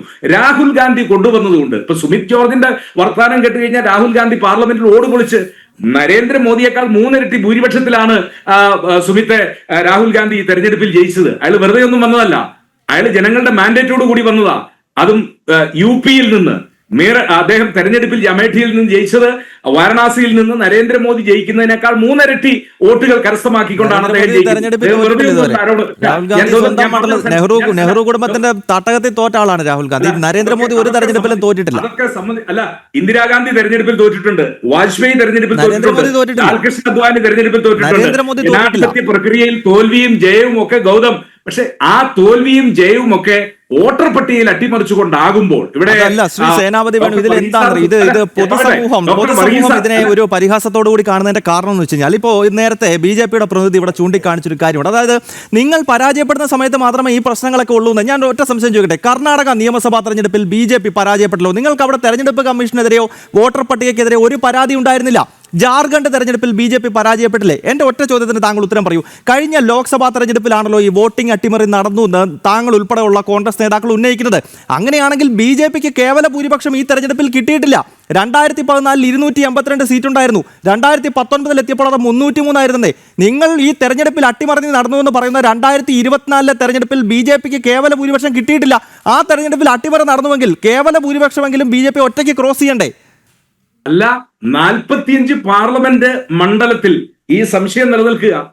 ബാംഗ്ലൂർ സെൻട്രലിലെ സംശയം നിങ്ങൾ 45 എടുത്ത്, പക്ഷെ 45 അടുത്തെ ഒരിടത്തെ 6 മാസം ഞങ്ങൾക്ക് പരിശോധിക്കാൻ വേണമെങ്കിൽ 45 അടുത്തെ പരിശോധിക്കുമ്പോഴത്തേക്കും കൊല്ലം 12 പിടിക്കും. ഞങ്ങൾ അതുകൊണ്ടാണ് ഒരു സ്പെസിഫിൻ ആയിട്ട് എടുത്തത്. ഇവിടെ സുമിത് ജോർജ് ചോദിക്കുന്ന ഒരു ചോദ്യം ഞങ്ങൾ തെളിവ് കൊടുക്കുക. ഞാൻ നമ്മളൊക്കെ രാജ്യത്തെ ഒരു പൗരനാണ്, ഒരു അക്കാദമിക് ഇൻട്രസ്റ്റിൽ ഞാൻ അടുത്തൊരു മോഷണം നടന്നത് ഞാൻ കണ്ടു എന്ന് പറഞ്ഞാൽ മോഷിച്ചുകൊണ്ട് ആരോ പോകുന്നത് കണ്ടു. ഞാൻ പോലീസ് സ്റ്റേഷനിൽ പരാതി കൊടുക്കും. ഇല്ലെങ്കിൽ നാട്ടിലൊരു ഒരാളുടെ ഡെഡ് ബോഡി പരിക്കേറ്റ് കിടക്കുന്നത് അല്ലെങ്കിൽ കുത്തേറ്റ് കിടക്കുന്നത് ഞാൻ കണ്ടു. ഞാൻ പോലീസ് സ്റ്റേഷനിൽ ചെല്ലുമ്പോൾ പോലീസ് സ്റ്റേഷനിലെ സബ് ഇൻസ്പെക്ടർ പറയാ, പരാതിയായിട്ട് വന്നിരിക്കുന്ന താൻ തെളിവ് കൊടുക്കുക, ആരാ കുത്തിയതെന്ന് പറഞ്ഞാൽ അത് നീതിന്യായ വ്യവസ്ഥയിൽ എന്ത് കാര്യം? ഞാൻ അങ്ങയിലേക്ക് മടങ്ങിയെത്താം. ശ്രീ കെ ജയപ്രസാദ്, ഇവിടെ കോൺഗ്രസ് പ്രതിനിധി ഉന്നയിക്കുന്ന രീതിയിലുള്ള പിഴവുകൾ അത് നമ്മുടെ വോട്ടർ പട്ടികയിൽ ഉണ്ട് എന്ന് അങ്ങ് കരുതുന്നുണ്ടോ? അതായത് സേനാപതി വേണു ചൂണ്ടിക്കാണിക്കുന്നത് സർവത്ര പ്രശ്നങ്ങളാണ്. അതായത് നമ്മുടെ വോട്ടിംഗ് സംവിധാനം ഇപ്പോഴും അട്ടിമറിക്കപ്പെടുന്നു. അദ്ദേഹം തന്നെ ഒരു കാര്യം അംഗീകരിക്കുന്നുണ്ട്. ഈ CPIM-ന്റെ സ്വാധീന കാലഘട്ടങ്ങളിൽ പശ്ചിമ ബംഗാളിലും അതുപോലെ തന്നെ കേരളത്തിലും കണ്ണൂരിലും ഒക്കെ കോൺഗ്രസ്സുകാർക്ക് പോലും വോട്ട് ചെയ്യാൻ കഴിയാത്ത സാഹചര്യമായിരുന്നു. ബാലറ്റുകൾ പിടിച്ചുപറിക്കുകയും അതുപോലെ തന്നെ വലിയ തോതിലുള്ള കള്ളവോട്ടുകൾ നടക്കുകയും ഒക്കെ ചെയ്തത് കേരളത്തിലും പശ്ചിമ ബംഗാളിലും ഒക്കെയാണ്. പക്ഷേ അത്തരം വോട്ടിംഗ് അട്ടിമറിക്കുന്ന ആ ഒരു സാഹചര്യത്തെ മാറ്റുന്നതിന് വേണ്ടിയിട്ടാണ് പിന്നീട് ഇലക്ട്രോണിക് വോട്ടിംഗ് മെഷീനുകൾ വന്നത് എന്നത് നമുക്കറിയാം. കൂടുതൽ സുതാര്യമാക്കുക എന്ന ലക്ഷ്യത്തോടു കൂടിയാണ് തെരഞ്ഞെടുപ്പ് കമ്മീഷൻ അത്തരം നടപടികളിലേക്ക് കടന്നത്. അതിനെയും കോൺഗ്രസ് വിമർശിക്കുന്നുണ്ടായിരുന്നു. അതിനാൽ ഇപ്പോൾ ഇവിടെ കോൺഗ്രസിന്റെ പ്രതിനിധി ഉന്നയിക്കുന്ന വിഷയങ്ങളെ എങ്ങനെയാണ് അങ്ങ് നോക്കിക്കാണുന്നത്? ശ്രീ ജയപ്രസാദ്, അങ്ങേക്ക് പ്രതികരിക്കാം. ഇവിടെ സൂചിപ്പിച്ചതുപോലെ ഇരട്ട വോട്ടും വോട്ടിലെ ഇരട്ടിപ്പുണ്ട്, പേരിൻ്റെ ഇരട്ടിപ്പും രണ്ടാണ്. കാരണം കേരളത്തിലെ നമ്മൾ തെരഞ്ഞെടുപ്പ് രാഷ്ട്രീയ രംഗത്തിരിക്കുന്ന എല്ലാവർക്കും അറിയാം, നമ്മുടെ വോട്ടേഴ്സ് ലിസ്റ്റ് എല്ലാ വർഷവും കാലാകാലങ്ങളിൽ എല്ലാ വർഷവും തന്നെ അത് തിരുത്തലുകൾക്ക് അല്ലെങ്കിൽ പുതിയ അഡീഷൻസിന് വിധേയമാണ്. പക്ഷേ അത് 100% ശരിയല്ല. പലപ്പോഴും പുരുഷൻ സ്ത്രീയാകാറുണ്ട്, ഏജ് വ്യത്യാസം വരാറുണ്ട്, രക്ഷകർത്താവിൻ്റെ പേര് വ്യത്യാസം വരാറുണ്ട്, ചെറിയ വ്യത്യാസങ്ങൾ. ഞങ്ങൾക്ക് ഇലക്ഷൻ ക്ലാസ്സിൽ പോലും അത് പറയാറുണ്ട്. അതൊക്കെ നമ്മൾ അവഗണിക്കുക ചെയ്യുന്നത് സാധാരണഗതിയിൽ. പക്ഷേ നമ്മുടെ രാജ്യത്ത് നമ്മുടെ ഇവിടെ സംഭവിക്കുന്ന നോക്കൂ, ഇപ്പോൾ രാഹുൽ ഗാന്ധി ഉന്നയിച്ച വിഷയങ്ങൾ എത്രമാത്രം വസ്തുതാപരമാണ്, കോൺഗ്രസിൻ്റെ സമീപനത്തിൽ അത് വസ്തുതാപരമാണോ എന്നുള്ളതാണ് നമ്മൾ രാഷ്ട്രീയം മാറ്റി നിർത്തിയിട്ട്. അപ്പോൾ ഉദാഹരണത്തിന് ഇവിടെ സൂചിപ്പിച്ചതുപോലെ 2 വോട്ട് ചെയ്യുമ്പോഴാണ് അത് കള്ളവോട്ടാകുന്നത്. എനിക്കിപ്പോൾ 3 സ്ഥലത്ത് പേരുണ്ടാവുകയും ഞാൻ ഒരു സ്ഥലത്ത് മാത്രം വോട്ട് ചെയ്യുമ്പോഴത്തേക്കും അത് കള്ളവോട്ടാകുന്നില്ല. പക്ഷേ വോട്ടേഴ്സ് ലിസ്റ്റ് 100% പെർഫെക്റ്റ് അല്ലാത്തതുകൊണ്ടും ഞാൻ ഷിഫ്റ്റ് ചെയ്തുകൊണ്ട്, കാരണം ഞാൻ 2019 ചങ്ങനാശ്ശേരിയിൽ നിന്ന് തിരുവനന്തപുരത്തേക്ക് വോട്ട് ഷിഫ്റ്റ് ചെയ്തതാണ്. ഒരുപക്ഷെ ആ വർഷത്തിൽ അവിടെ വോട്ടേഴ്സ് ലിസ്റ്റിൽ പേരുണ്ടാകാം. അപ്പോൾ ആ തരത്തിൽ വോട്ടേഴ്സ് ലിസ്റ്റിൽ പേരുണ്ടാകുന്നത് ഒരു അപാകതയല്ല, അത് ഉണ്ടാകാറുണ്ട്. പക്ഷേ വോട്ട് 2 സ്ഥലത്ത് ചെയ്യുമ്പോഴാണ് അത് കള്ളവോട്ടാകുന്നത്. ഇവിടെ പറഞ്ഞ പോലെ കേരളത്തിലും പശ്ചിമ ബംഗാളിലും വളരെ ആസൂത്രിതമായി ചെയ്യുന്നുണ്ട്. അത് ചെയ്യുന്നത് തിരഞ്ഞെടുപ്പ് ദിവസം നമ്മുടെ ഇലക്ഷൻ ബൂത്തിൽ ഓപ്പോസിഷൻ പാർട്ടികളുടെ ഏജൻറ് ഇല്ലാതെ വരുന്നതാണ്. ഞാൻ പല വർക്ക് ചെയ്തിട്ടുള്ള കാസർഗോഡ്, കണ്ണൂർ ജില്ലയിലെ പല ബൂത്തുകളിലും അവിടെ പ്രതിപക്ഷ പാർട്ടികളുടെ ഏജൻറ്റുമാരുണ്ടാകാറില്ല. അതിൽ CPM-ൻ്റെ ഏജൻറ് ഉണ്ടാകാറുണ്ട്. അതോടൊപ്പം തന്നെ സ്വതന്ത്രരുടെ പേരിൽ ചില ഏജൻറ്റുമാർ അത് CPM-ൻ്റെ തന്നെ താല്പര്യത്തിന് പ്രകാരം ഇരിക്കുന്നവരായിരിക്കും. അപ്പോൾ അത്തരം ബൂത്തുകളിൽ ചലഞ്ച് ഉണ്ടാകില്ല. അവിടെ മരിച്ച ആളും വന്ന് വോട്ട് ചെയ്യാൻ കഴിയും. പക്ഷേ ബഹുഭൂരിപക്ഷം, ഞാൻ കേരളത്തിലെ 5 ജില്ലകളിൽ ഇലക്ഷൻ ജോലി ചെയ്ത ഒരാളാണ്.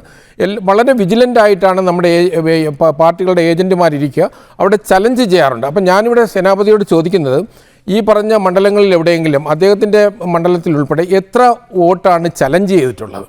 ആ ചലഞ്ച് ചെയ്തില്ലെങ്കിൽ അതിനർത്ഥം എന്ന് വെച്ചാൽ ഈ രാഷ്ട്രീയ പാർട്ടി അവരുടെ ബൂത്ത് ലെവൽ ഏജൻറ്റും ഈ വിഷയത്തെ സീരിയസ് ആയി പരിഗണിച്ചിട്ടില്ല, അതിൻ്റെ ന്യൂനതകളെ കണ്ടെത്താൻ ശ്രമിച്ചിട്ടില്ല.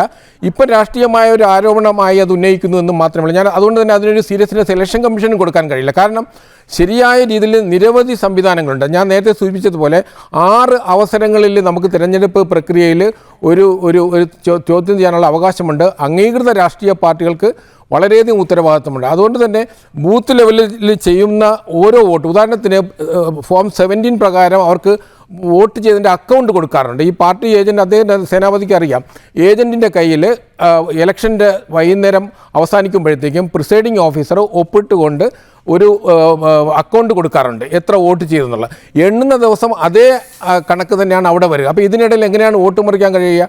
അല്ലെങ്കിൽ ഇലക്ഷൻ നമ്മൾ പറയുന്ന EVM നമുക്ക് അട്ടിമറിക്കാൻ കഴിയില്ല. കാരണം പാർട്ടികളുടെ ഏജൻറ്റുമാർ അവരാണ് ഈ നമ്മുടെ മോക്ക് വോട്ടിംഗ് കഴിഞ്ഞതിന് ശേഷം ആ ബാലറ്റ് ബോക്സോ അല്ലെങ്കിൽ നമ്മൾ EVM ആണെങ്കിലും അത് ക്ലോസ് ചെയ്യുമ്പോൾ അതിൽ ഒപ്പിടുന്നവരാണ്. അവർ തന്നെയാണ് തുറക്കുന്ന സമയത്തും ഉണ്ടാകുക. അപ്പോൾ ഈ അക്കൗണ്ട് അവരുടെ കയ്യിലിരിക്കുകയാണ്. അപ്പം എത്ര വോട്ട് ചെയ്തെന്ന് ഒരു മണ്ഡലത്തിൽ അല്ലെങ്കിൽ ഒരു ബൂത്തിൽ 900 വോട്ടുള്ളതിൽ 700 വോട്ട് ചെയ്തതിൻ്റെ അക്കൗണ്ട് ബൂത്ത് ലെവൽ ഏജൻറ്റിൻ്റെ കയ്യിലിരിക്കുന്നു. അതായത് ബൂത്തിലിരിക്കുന്ന പാർട്ടിയുടെ പോൾ ഏജൻറ്റിൻ്റെ കയ്യിലിരിക്കുന്നെങ്കിൽ എണ്ണുന്നിടത്തും അതേ ഏജൻറ്റ് ഇരിക്കുകയാണ്, അല്ലെങ്കിൽ ആ പാർട്ടിയുടെ വേറൊരാളിരിക്കുകയാണ്. ഔദ്യോഗികമായി ഇലക്ഷൻ കമ്മീഷൻ അംഗീകരിച്ച് പാർട്ടി കൊടുത്ത ആളാണ് അവിടെ ഏജൻ്റായിട്ടിരിക്കുന്നത്. അപ്പോൾ അവരുടെ കയ്യിൽ ഈ അക്കൗണ്ട് ഉണ്ട്. അപ്പോൾ ഈ ഇലക്ഷൻ്റെ അന്ന് നടന്ന വോട്ടേ അവിടെ എണ്ണാൻ പറ്റുള്ളൂ. അതുപോലെ തന്നെയാണ് മറ്റ് 2-3 കാര്യങ്ങൾ ഇവിടെ പറയേണ്ടത്.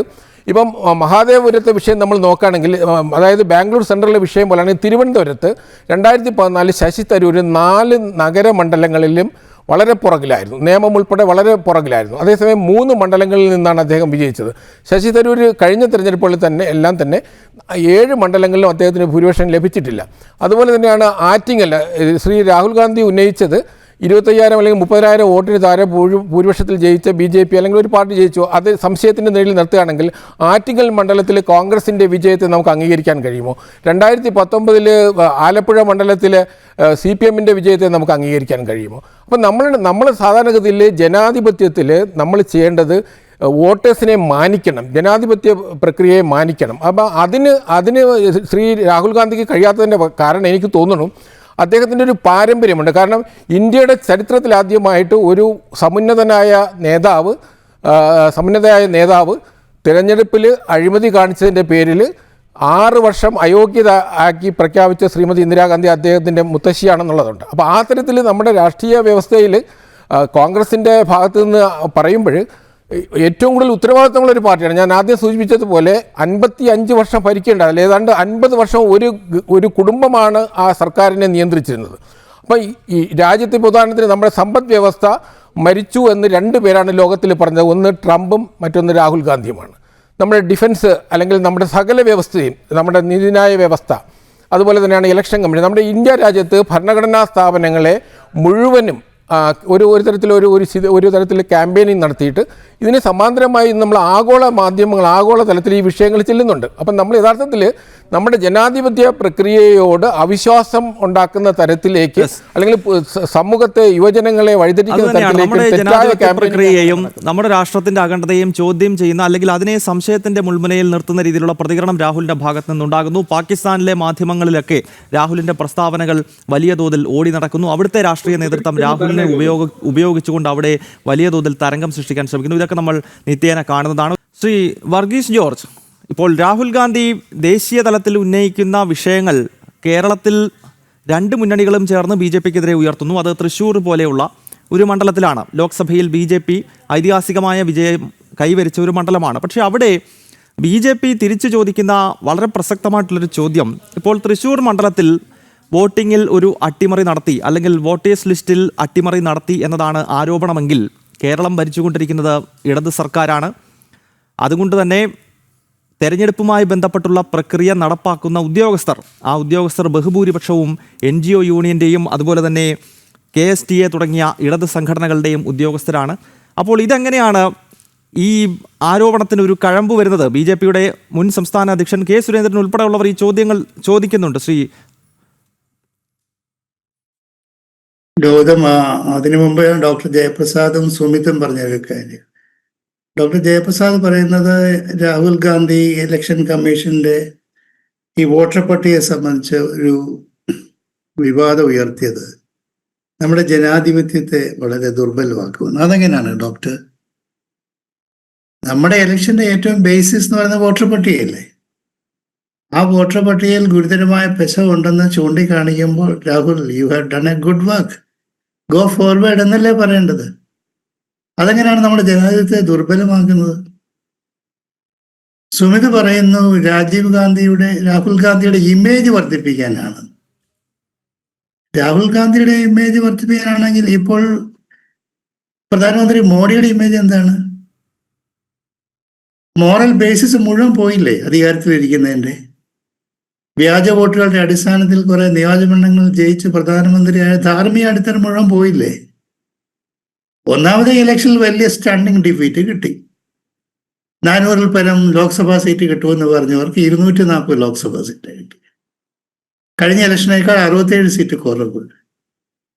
കഴിഞ്ഞ ഇലക്ഷനേക്കാൾ വോട്ട് ശതമാനവും കുറവ്, 38% 37%. അല്ല, വോട്ടെടുപ്പിൽ അട്ടിമറി ഉണ്ടെങ്കിൽ അങ്ങനെ സംഭവിക്കത്തില്ലല്ലോ. അല്ല, നിങ്ങൾ ആരോപിക്കുന്ന ആരോപണം ശരിയാണെങ്കിൽ അങ്ങനെ ഒരു റിസൾട്ട് വരില്ലല്ലോ. ഇപ്പോൾ തന്നെ ഒരു സ്റ്റണ്ണിങ് ഡിഫീറ്റ് ഉണ്ടായി. അപ്പൊ തീരുമാനിച്ചിരിക്കുകയാണ് എന്നാൽ ഇലക്ഷൻ തന്നെ അങ്ങ് ശരിപ്പെടുത്തി കളയാതെ. എന്ത് 1 നേഷൻ 1 പാർട്ടി 1 ഇലക്ഷൻ. ഇലക്ഷനിലുണ്ടായ ഒരു സ്റ്റണ്ണിങ് ഡിഫീറ്റിനെ തുടർന്ന് കൊണ്ടുവന്നതല്ലേ. എന്ത് എവിടെ പോയത്? രാജ്യത്തെ ജനങ്ങളുടെ ഓപ്പോസിഷൻ കൊണ്ടും അത് നടന്നില്ല. ഇപ്പൊ ഇലക്ഷൻ കമ്മീഷനെ ഉപയോഗിക്കണം. എന്തിനാണ് ഇലക്ഷൻ കമ്മീഷനിന്റെ സ്ട്രക്ചറിൽ മാറ്റം വരുത്തിയത്? ചീഫ് ജസ്റ്റിസിനെ എന്തിനാണ് ഒഴിവാക്കിയത്? ഇന്ത്യയുടെ പ്രധാനമന്ത്രി, ആഭ്യന്തരമന്ത്രിയും പ്രതിപക്ഷ നേതാവും കൂടെ ഒരു ഇലക്ഷൻ കമ്മീഷനെ തീരുമാനിച്ചാൽ ഇന്ന് ജ്ഞാനേഷ് കുമാർ നടത്തിയ പോലെയുള്ള പ്രകടനം നടത്തിയവരെയല്ലേ വെക്കുന്നത്? അപ്പോൾ ജനാധിപത്യത്തെ പരിപോഷിപ്പിക്കേണ്ട നിർദ്ദേശങ്ങൾ വരുമ്പോൾ അതിനെ സ്വീകരിക്കുക എന്നതിന് പകരം ആ വ്യക്തിയെ ആക്ഷേപിക്കുക, സുമതി ചെയ്തതുപോലെ ഇമേജ് വർദ്ധിപ്പിക്കുക. നിങ്ങൾ ഇമേജ് വർദ്ധിപ്പിച്ചിട്ടുണ്ടെന്നുള്ളതിൽ യാതൊരു സംശയമുണ്ടോ? ഇത് വളരെ ഒരു വലിയ ഇഷ്യൂ അല്ലേ രാഹുൽ ഗാന്ധി ഉയർത്തത്?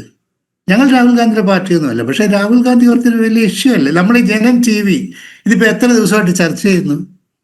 അതൊരു ഇഷ്യൂ ആയിട്ട് മാറിയിട്ടില്ലേ? അപ്പം നമ്മുടെ ജനാധിപത്യ പ്രക്രിയ മുന്നോട്ട് കൊണ്ടുപോകണം. ഇലക്ഷൻ കമ്മീഷൻ എന്താ ചെയ്യുന്നത്? ഗൗതം, ഇവിടെ ആരാ വോട്ടർ പട്ടിക കറക്റ്റ് ചെയ്യേണ്ടത്? BLOമാരാണോ? നമുക്ക് പരമ്പരാഗതമായിട്ട് വോട്ടർ പട്ടിക ശ്രീ വർഗീസ് ജോർജ്, ഞാൻ നേരത്തെ സേനാപതി വേണുവിനോട് ചോദിച്ച അതേ ചോദ്യം തന്നെ ഞാൻ അങ്ങയോടും ചോദിക്കുകയാണ്. അതായത് ഇത് ഭാരതത്തിലെ പൊതുസമൂഹത്തിനിടയിൽ ഉയർന്ന ഒരു ചോദ്യമാണ്. അതായത് ഇത് ഈ കോൺഗ്രസ് പരാജയപ്പെടുമ്പോൾ മാത്രം എന്തുകൊണ്ടാണ് ഇത്തരം ആരോപണങ്ങൾ ഉയരുന്നത്? തെരഞ്ഞെടുപ്പിൽ ഇത്തരത്തിൽ അട്ടിമറി ഉണ്ടെങ്കിൽ BJPക്ക് പരാജയം സംഭവിക്കാൻ പാടില്ലല്ലോ. ഞാൻ നേരത്തെ ചില ഉദാഹരണങ്ങൾ പറഞ്ഞില്ലേ? കർണാടക നിയമസഭാ തെരഞ്ഞെടുപ്പ് നോക്കൂ. ദക്ഷിണേന്ത്യയിലേക്കുള്ള BJPയുടെ പ്രവേശന കവാടമാണ് കർണാടകം. അവരുടെ ഏറ്റവും വലിയ അഭിമാന കേന്ദ്രമാണ്. അവിടെ BJPക്ക് ഭരണം നഷ്ടപ്പെട്ടെന്നേ.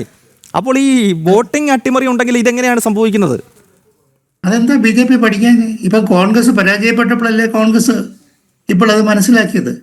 ഞാൻ ഉന്നയിക്കുന്നൊരു പൊതുവിഷയമാണ്. ആരാണ് വോട്ടർ പട്ടിക പ്രിപ്പയർ ചെയ്യേണ്ടത്? ബൂത്ത് ലെവൽ ഏജന്റുമാരാണോ വോട്ടർ പട്ടിക പ്രിപ്പയർ ചെയ്യേണ്ടത്? ഈ ബൂത്ത് ലെവൽ ഏജന്റ്സ് എല്ലാം രാഷ്ട്രീയ ആഭിമുഖ്യമുള്ളവരാണ്. നമ്മുടെ ബാല്യത്തിൽ യൗവനത്തിൽ ആരാണ് ഇലക്ഷൻ കമ്മീഷൻ നിയോഗിക്കുന്ന ഉദ്യോഗസ്ഥന്മാർ വീടാന്തരം എന്യൂമറേഷൻ നടത്തിയാണ് വോട്ടർ പട്ടിക പ്രിപ്പയർ ചെയ്തുകൊണ്ട്. കേരളത്തിൽ അത് ചെയ്യുന്നത് ഇടത് സംഘടനകളുമായി ബന്ധപ്പെട്ട ഉദ്യോഗസ്ഥരല്ലേ കൂടുതലും? സെൻട്രൽ ഇലക്ഷൻ കമ്മീഷൻ ഇവിടെ വന്നിട്ട് സ്റ്റേറ്റിലെ ചീഫ് ഇലക്ഷൻ ഓഫീസേഴ്സിനെ വിളിച്ചുകൂട്ടി എന്യൂമറേഷൻ നടത്താൻ ആവശ്യപ്പെടുമായിരുന്നു. ഇപ്പോൾ ബീഹാറിൽ 2003 ശേഷം വോട്ടർ പട്ടിക പുതുക്കിയിട്ടില്ല. ആരാ ഉത്തരവാദി? ഇലക്ഷൻ കമ്മീഷനല്ലേ. ആ ഇലക്ഷൻ കമ്മീഷൻ ചെയ്യേണ്ട ജോലി ചെയ്യാതെ ഇപ്പോൾ വോട്ടർ പട്ടികയിൽ ആരോപണം ഉന്നയിച്ചവരെ അധിക്ഷേപിക്കുകയാണ് ഇലക്ഷൻ കമ്മീഷൻ ചെയ്യുന്നത്. അവിടെ ഇലക്ഷൻ കമ്മീഷന്റെ ഭാഗത്തും തെറ്റുണ്ട്. ഹൗസ് ടു ഹൗസ് എന്യൂമറേഷൻ ഓരോ ഇലക്ഷൻ മുമ്പും നടത്തണം.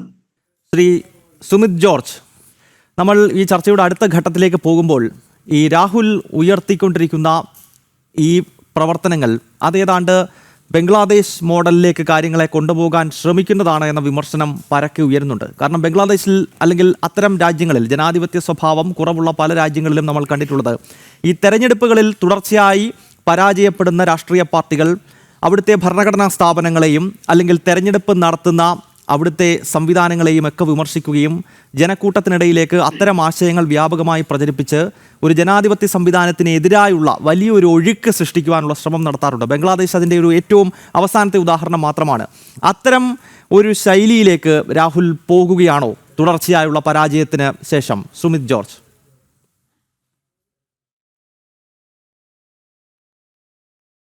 ഇവിടെ നമ്മൾ മനസ്സിലാക്കേണ്ടത്, അദ്ദേഹം ഈ പറയുന്നത് ഈ രാജ്യത്ത് ആകമാനം ഇത്തരത്തിൽ വോട്ടർ പട്ടികയിൽ എല്ലാം കുഴപ്പങ്ങളാണ്, കേരളത്തിലും കുഴപ്പങ്ങളാണ്. അപ്പോൾ എനിക്ക് ചോദിക്കാനുള്ളത്, ഈ വയനാട്ടിൽ അദ്ദേഹം വന്ന് മത്സരിച്ചല്ലോ, അദ്ദേഹത്തിൻ്റെ പെങ്ങളും വയനാട്ടിൽ നിന്ന് മത്സരിച്ചു, അവർ രണ്ടുപേരും വിജയിച്ചു. അപ്പോൾ അവിടെ കുഴപ്പങ്ങളില്ല. കുഴപ്പങ്ങളുള്ളത് ഇപ്പോൾ കേരളത്തിൽ ആകപ്പാടെ കുറച്ച് കുഴപ്പങ്ങളുള്ളത് തൃശ്ശൂരാണ്. അപ്പോൾ തൃശ്ശൂർ ഇപ്പോൾ കുറച്ചു മുമ്പ് സൂചിപ്പിച്ചു, അവിടെ ഈ പറയുന്ന വോട്ടേഴ്സ് ലിസ്റ്റ് ചേർക്കുന്ന പ്രക്രിയയുമായി ബന്ധപ്പെട്ട് അവിടെ നമുക്കറിയാം ഇപ്പോൾ ഇവിടെ ഇടതുപക്ഷ സംഘടനകളുമായി ബന്ധപ്പെട്ട ആൾക്കാരാണ് അതിൻ്റെ കൂടുതലും ആൾക്കാർ ഈ പ്രവർത്തികളൊക്കെ ചെയ്തത്. അപ്പോൾ അവിടെ എങ്ങനെ സംഭവിച്ചു എന്ന് ചോദിക്കുമ്പോൾ അതൊരു പക്ഷേ കോൺഗ്രസ് പറയുമായിരിക്കാം അത് സുരേഷ് ഗോപി ഫാൻസ് ആയിരിക്കും. അപ്പോൾ സുരേഷ് ഗോപി ഫാൻസ് ആയതുകൊണ്ട് ചിലപ്പോൾ അവർ ഇത്തരത്തിൽ അവിടെ എന്തെങ്കിലും കൃത്രിമം നടത്തിയതായിരിക്കും. അതുപോലെ ഞാൻ പറയുന്നത് അദ്ദേഹത്തിന് ഇപ്പോൾ ഈ രാജ്യത്ത് ഇപ്പം ഞാൻ പറഞ്ഞു അദ്ദേഹത്തിന് കുറച്ച് മൈലേജ് കിട്ടുന്നതിന് വേണ്ടിയുള്ള പ്രോസസ്സാണെന്ന് പറഞ്ഞപ്പോൾ നമ്മുടെ ഇവിടെ ചർച്ചയിലെടുക്കുന്ന അദ്ദേഹം അതിനെ എതിർക്കുന്നത് കണ്ടു. അത് മോദിയുടെ ഇമേജ് താഴോട്ട് പോയി എന്നൊക്കെ പറയുന്നത് കേട്ടു. മോദിയുടെ ഇമേജ് താഴോട്ട് പോയി എന്ന് പറഞ്ഞപ്പോൾ എനിക്ക് സത്യം പറഞ്ഞാൽ ചിരിയാ വന്നുള്ളൂ. കാരണം ഈ രാജ്യത്തൊന്നല്ല, ഈ ലോകമാകമാനം ബോധ്യമുള്ളൊരു കാര്യത്തെ സംബന്ധിച്ച് എളിയവനായ ഞാനിവിടെ പറയേണ്ട കാര്യമില്ല. അതോടെ നിൽക്കട്ടെ. അപ്പം ഞാൻ പറയുന്നത് അദ്ദേഹം ഈ ഇന്ത്യ സഖ്യത്തിന്റെ നേതൃനിരയിലേക്ക് വരണം, അല്ലെങ്കിൽ അദ്ദേഹത്തെ ഇന്ത്യ സഖ്യത്തിലുള്ള ആൾക്കാർ നേതാവായി അംഗീകരിക്കണം, അദ്ദേഹത്തിന് കോൺഗ്രസ് അധികാരത്തിൽ വരണം, കോൺഗ്രസ് അധികാരത്തിൽ വരുമ്പോൾ ഈ രാജ്യത്തിന്റെ പ്രധാനമന്ത്രി പദം അലങ്കരിക്കണം തുടങ്ങിയ ആശയങ്ങളൊക്കെ അദ്ദേഹത്തിനുണ്ട്. ഞങ്ങളത് മോശമാണെന്ന് പറയുന്നില്ല, നടപ്പിലാകട്ടെ എന്നാണ് ഞങ്ങൾ ആശംസിക്കുന്നത്. നടപ്പിലാക്കാൻ നിങ്ങൾ ശ്രമിക്കുക. പക്ഷേ ഇത്തരത്തിൽ നിങ്ങൾ ഈ കാര്യങ്ങളെ പറയുമ്പോൾ അതിനെ ജനങ്ങളെങ്ങനെ അംഗീകരിക്കുന്നു എന്നുള്ളതാണ്. അപ്പോൾ അദ്ദേഹം വളരെ സിമ്പിളായിട്ട് പറയുന്നു, അത് നമ്മൾ ഇതിനെ നിങ്ങൾ ജെന്യൂനായിട്ട് എന്തുകൊണ്ട് കാണുന്നില്ല, ഇത്ര ആരോപണം ഉയർത്തിയതിനെ എന്തുകൊണ്ട് ജെന്യൂനായി ഫേസ് ചെയ്യുന്നില്ല. ഞങ്ങൾ ജെന്യൂനായി ഫേസ് ചെയ്യുന്നുണ്ടെന്നേ. ജെന്യൂനായി ഫേസ് ചെയ്യാൻ വേണ്ടിയിട്ട് ഈ രാജ്യത്ത് നിയമമുണ്ടെന്നാണ് ഞങ്ങൾ പറയുന്നത്. ഇപ്പം ഞാനോ അല്ലെങ്കിൽ നമ്മളാരെങ്കിലും അങ്ങോട്ട് ഇരുന്നിട്ട് വർത്തമാനം പറഞ്ഞാൽ സന്ധ്യയാകത്തില്ലല്ലോ. നിങ്ങൾ എന്തുകൊണ്ടാണ് ഫാക്ട്സ് വൈസ് വെരിഫൈ ചെയ്യാത്തത്, കൊടുക്കാത്തത്? നിങ്ങളിങ്ങനെ ഈ ഇതിന്റെ അകത്ത് ഡിസ്പ്ലേ ബോർഡിൽ കാണിച്ചിട്ട് കൃത്യമായിട്ട് ഇങ്ങനെ ചൂണ്ടിക്കാണിച്ചല്ലോ, അവിടെ ഉണ്ട് പടം, ഇവിടെ ഉണ്ട് പടം, ഇവിടെ ഇരട്ടിയായിട്ട് ഇവിടെ ഇത് പറഞ്ഞിട്ടുള്ള കാര്യം പറഞ്ഞു, ശരി, സംഭവിച്ചു. തുടക്കത്തിൽ നിങ്ങൾ ഇൻഫർമേഷൻ പൊതുജനത്തിന് കൊടുത്തു, അതിനുശേഷം ഈ ഡേറ്റ കൊടുക്കണ്ടേ? അത് കൊടുത്തോ? അത് കൊടുത്തില്ല എന്നല്ലേ തെരഞ്ഞെടുപ്പ് കമ്മീഷൻ ഇപ്പോഴും പറയുന്നത്. ഞങ്ങൾ അത് തന്നെയാണ് പറയുന്നത്. ആ തെരഞ്ഞെടുപ്പ് കമ്മീഷൻ അതിന്റെ നിയമത്തിനകത്ത് നിന്നാണ് സംസാരിക്കുന്നത്. അവരാരെയും വെല്ലുവിളിച്ചിട്ടില്ല. അവര് ഇവിടുത്തെ ജനാധിപത്യ വ്യവസ്ഥയെ വെല്ലുവിളിക്കുകയല്ല, ഭരണഘടനാ സംവിധാനമാണ്. നിങ്ങൾക്ക് ചോദ്യം ചെയ്യാമല്ലോ. നിങ്ങൾ വെറുതെ എന്തിനാണ് ഇതിനെക്കുറിച്ച് നമ്മൾ തമ്മിൽ ചർച്ചിക്കേണ്ട കാര്യമില്ല, ചോദ്യം ചെയ്യാമല്ലോ. ചോദ്യം ചെയ്യല്ലേ വേണ്ടത്. അപ്പൊ ഞാൻ പറയുന്നത് ഇപ്പൊ ഇവിടെ കേരളത്തിൽ നടന്ന 70,000 വോട്ട് നടക്കുന്നു, അവിടെ തിരിമറി നടത്തി ജയിക്കുന്നു. നിങ്ങൾ ജയിക്കുന്നിടത്തൊന്നും ഒരു രാജ്യത്തൊന്നും ഒരു കുഴപ്പവുമില്ല. ഞങ്ങൾ എവിടെയെങ്കിലും ഒരു സ്ഥലത്ത് നിങ്ങൾ പരാജയപ്പെട്ടാൽ അവിടെയെല്ലാം കുഴപ്പങ്ങളാണ്. ഇനി ആ കുഴപ്പങ്ങൾ തന്നെ കണ്ടുപിടിക്കാൻ നിങ്ങൾ പറയുന്നു, ഒരു സ്ഥലത്തെ ഒരു കുഴപ്പം കണ്ടുപിടിക്കണമെങ്കിൽ മിനിമം 6 മാസമെങ്കിലും സമയമെടുക്കും ഒരു വോട്ടർ പട്ടിക പഠിച്ചു വരണമെങ്കിൽ. അങ്ങനെ വോട്ടർ പട്ടിക പഠിച്ചു വന്നാൽ ഈ രാജ്യത്തെ വോട്ടർ പട്ടിക പഠിച്ച അവിടുത്തെ വിഷയങ്ങൾ നിങ്ങൾക്ക് ഈ തെരഞ്ഞെടുപ്പ് കമ്മീഷന് മുമ്പിൽ എന്ന് കൊണ്ടുവരുവാൻ സാധിക്കും? അങ്ങനെയാണെങ്കിൽ ഈ രാജ്യത്ത് മറ്റ് കക്ഷികളില്ലേ, അവരെന്തുകൊണ്ടാണ് ഈ വിഷയം ഉയർത്താത്തത്? നിങ്ങളുടെ കൂടെയുള്ള പലരുമുണ്ടല്ലോ, അവരൊക്കെ എന്തുകൊണ്ടാണ് അതത് സംസ്ഥാനങ്ങളിൽ ഈ വിഷയം ഉയർത്തിക്കൊണ്ടുവരാത്തത്? അവിടെ ഒന്നും കണ്ടില്ലല്ലോ. അപ്പൊ അതുകൊണ്ട് തന്നെയാണ് പറഞ്ഞത്, ഇതൊരു ഇലക്ഷൻ സ്റ്റണ്ടായി മാത്രമേ ഞങ്ങൾ കാണുന്നുള്ളൂ. പക്ഷെ ഇതിന്റെ അകത്തുള്ള ഒരു കുഴപ്പമെന്ന് പറയുന്നത് എല്ലാവരെയും എല്ലാ കാലവും തുടർച്ചയായി പറ്റിക്കാൻ സാധിക്കുകയില്ല എന്നുള്ള ഒരു പഴമൊഴി ഇക്കാര്യത്തിൽ ഇത് ആപ്തവാക്യമായി മാറുകയാണ്.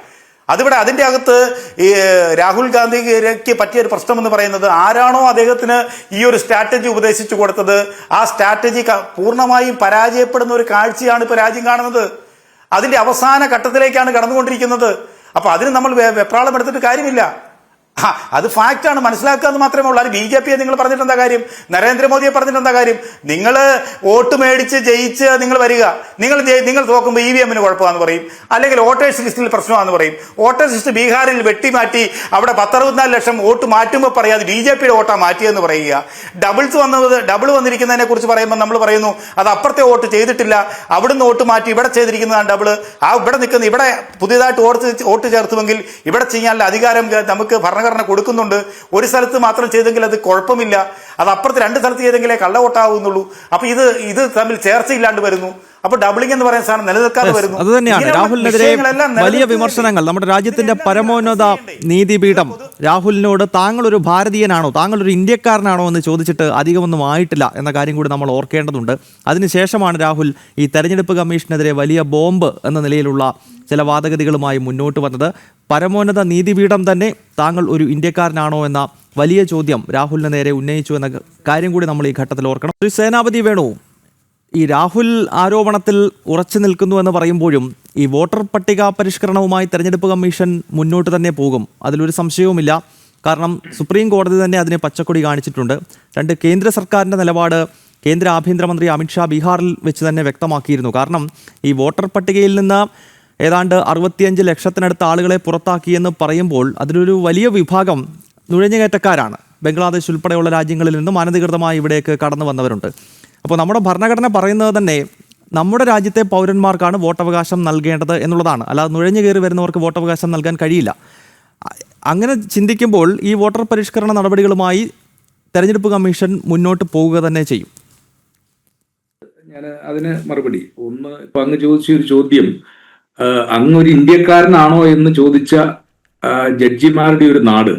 തലേദിവസം ഇരിക്കുന്ന ജഡ്ജി പിറ്റേ ദിവസം രാജ്യസഭാ എം പി ആയിട്ട് ബി ജെ പിയുടെ വക്താവ് പിറ്റേ ദിവസം ഹൈക്കോടതി ജഡ്ജിയാകുന്നതും ഇതൊക്കെ നമ്മുടെ നാട്ടിൽ കാണുന്നു. അപ്പൊ പിന്നെ അത്തരം ചോദ്യങ്ങൾക്കൊന്നും പ്രസക്തിയില്ല. അത് വരട്ടെ. ചോദ്യം പ്രസക്തമല്ലേ? അതുകൊണ്ട് തന്നെയല്ലേ ഞാൻ പറഞ്ഞത്, തലേദിവസം റിട്ടയർ ആകുന്ന ജഡ്ജി പിറ്റേ ദിവസം ബി ജെ പിയുടെ രാജ്യസഭാ എം പി. അല്ല, അദ്ദേഹം റിട്ടയർ ആകുന്നുണ്ടോ എന്നുള്ളതല്ല, ചൈന ഭാരതത്തിന്റെ ഭൂമി തട്ടിക്കൊണ്ടു പോയി എന്നൊക്കെ ഒരു അടിസ്ഥാനവും ഇല്ലാതെ പറഞ്ഞു കഴിഞ്ഞാൽ. ഞാൻ അങ്ങ് ചോദിച്ച ചോദ്യത്തിന് ഉത്തരം ആണല്ലോ പറഞ്ഞത്. 20 ഇന്ത്യൻ സൈനികർ, അതിലൊരു കേണൽ ഉൾപ്പെടെ എന്താ പറഞ്ഞേ, മരണപ്പെടുന്ന വീരമൃത്യു വഹിക്കുന്ന ഒരു സാഹചര്യം 1962 ശേഷം ചൈനയുമായി അങ്ങനെ ഒരു സാഹചര്യം ഉണ്ടായത് ഇപ്പോഴാണ്. ആ സാഹചര്യം നമ്മുടെ വിഷയം അതല്ലാത്തതുകൊണ്ട് ഞാൻ അല്ല, അങ്ങനെ ഒരു സാഹചര്യം ഇപ്പോഴല്ല ഉണ്ടായത്, അതിനിടയ്ക്ക് പലപ്പോഴും ഉണ്ടാകുന്നുണ്ടായിരുന്നു. പക്ഷെ അന്ന് നമ്മുടെ പ്രതിരോധ മന്ത്രി മലയാളിയായിട്ടുള്ള AK ആന്റണി പറഞ്ഞിട്ടുണ്ട്, ചൈന പലപ്പോഴും AK ആന്റണി ലോക്സഭയിൽ പറഞ്ഞിട്ടുണ്ട്. വിഷയം അതല്ലാത്തതുകൊണ്ട് ഞാൻ അതിലേക്ക് പോകുന്നില്ല. ഒന്നും ചെയ്യുന്നില്ല, അതിർത്തിയിൽ ഒന്നും ചെയ്യാൻ കഴിയുന്നില്ല എന്നതായിരുന്നു പറഞ്ഞത്. അല്ല, ഞാൻ അതല്ലല്ലോ ചോദിച്ചത്. ഞാൻ ചോദിച്ചത് ചൈനയുമായിട്ടുള്ള ഒരു ഏറ്റുമുട്ടലിൽ 1962 ശേഷം ഇന്ത്യയുടെ ഒരു ബറ്റാലിയന്റെ കമാൻഡർ കേണൽ ഉൾപ്പെടെ 20 പേര് വീരമൃത്യു വഹിക്കുന്ന ഒരു സാഹചര്യം ഈ രാജ്യത്തുണ്ടായി. ശ്രീ സേനാപതി വേണു, 62 ശേഷം പലപ്പോഴും ചൈന നമ്മുടെ പ്രദേശത്തേക്ക് കടന്നു കയറുന്നുണ്ടായിരുന്നു കോൺഗ്രസിന്റെ ഭരണകാലത്ത്. പക്ഷേ കോൺഗ്രസ് ഭരണകൂടം സൈന്യത്തിന് ഒരു നിർദ്ദേശവും നൽകിയില്ല തിരിച്ചടിക്കാൻ. ഈ താങ്കൾ ചൂണ്ടിക്കാണിക്കുന്ന ഈ ഗാൽവനിലെ വിഷയത്തിൽ ശക്തമായ തിരിച്ചടി സൈന്യത്തിന്റെ ഭാഗത്തു നിന്നുണ്ടായിട്ടുണ്ട്. കാരണം അതിനുള്ള നിർദ്ദേശം അവർക്ക് സ്വാതന്ത്ര്യം കൊടുത്തിട്ടുണ്ട്. AK ആന്റണി തന്നെ പറഞ്ഞതാണ്, ചൈന പ്രകോപനം സൃഷ്ടിക്കുമ്പോൾ നമ്മൾ തിരിച്ചൊന്നും ചെയ്യാറില്ല, നമുക്ക് ഭയമാണ് എന്ന നിലയിൽ AK ആന്റണി ലോക്സഭയിൽ പറഞ്ഞതാണ്. ഗൗതമേ 20 സൈനികർ, അത് ഒരു സൈന്യത്തിന്റെ ഒരു ബറ്റാലിയന്റെ കമാൻഡർ ഉൾപ്പെടെയുള്ള ആളുകൾ വീരമൃത്യു വരിക്കുന്ന ഒരു സാഹചര്യത്തെ കുറിച്ച് ചർച്ച ചെയ്തത്. അത് ചർച്ച ചെയ്യുമ്പോൾ ചിലപ്പോൾ ഇങ്ങനെയുള്ള ചോദ്യങ്ങളൊക്കെ വരുന്നേ. ഇനിയിപ്പോ നമുക്ക് നമ്മുടെ വിഷയത്തിലോട്ട് വരാം.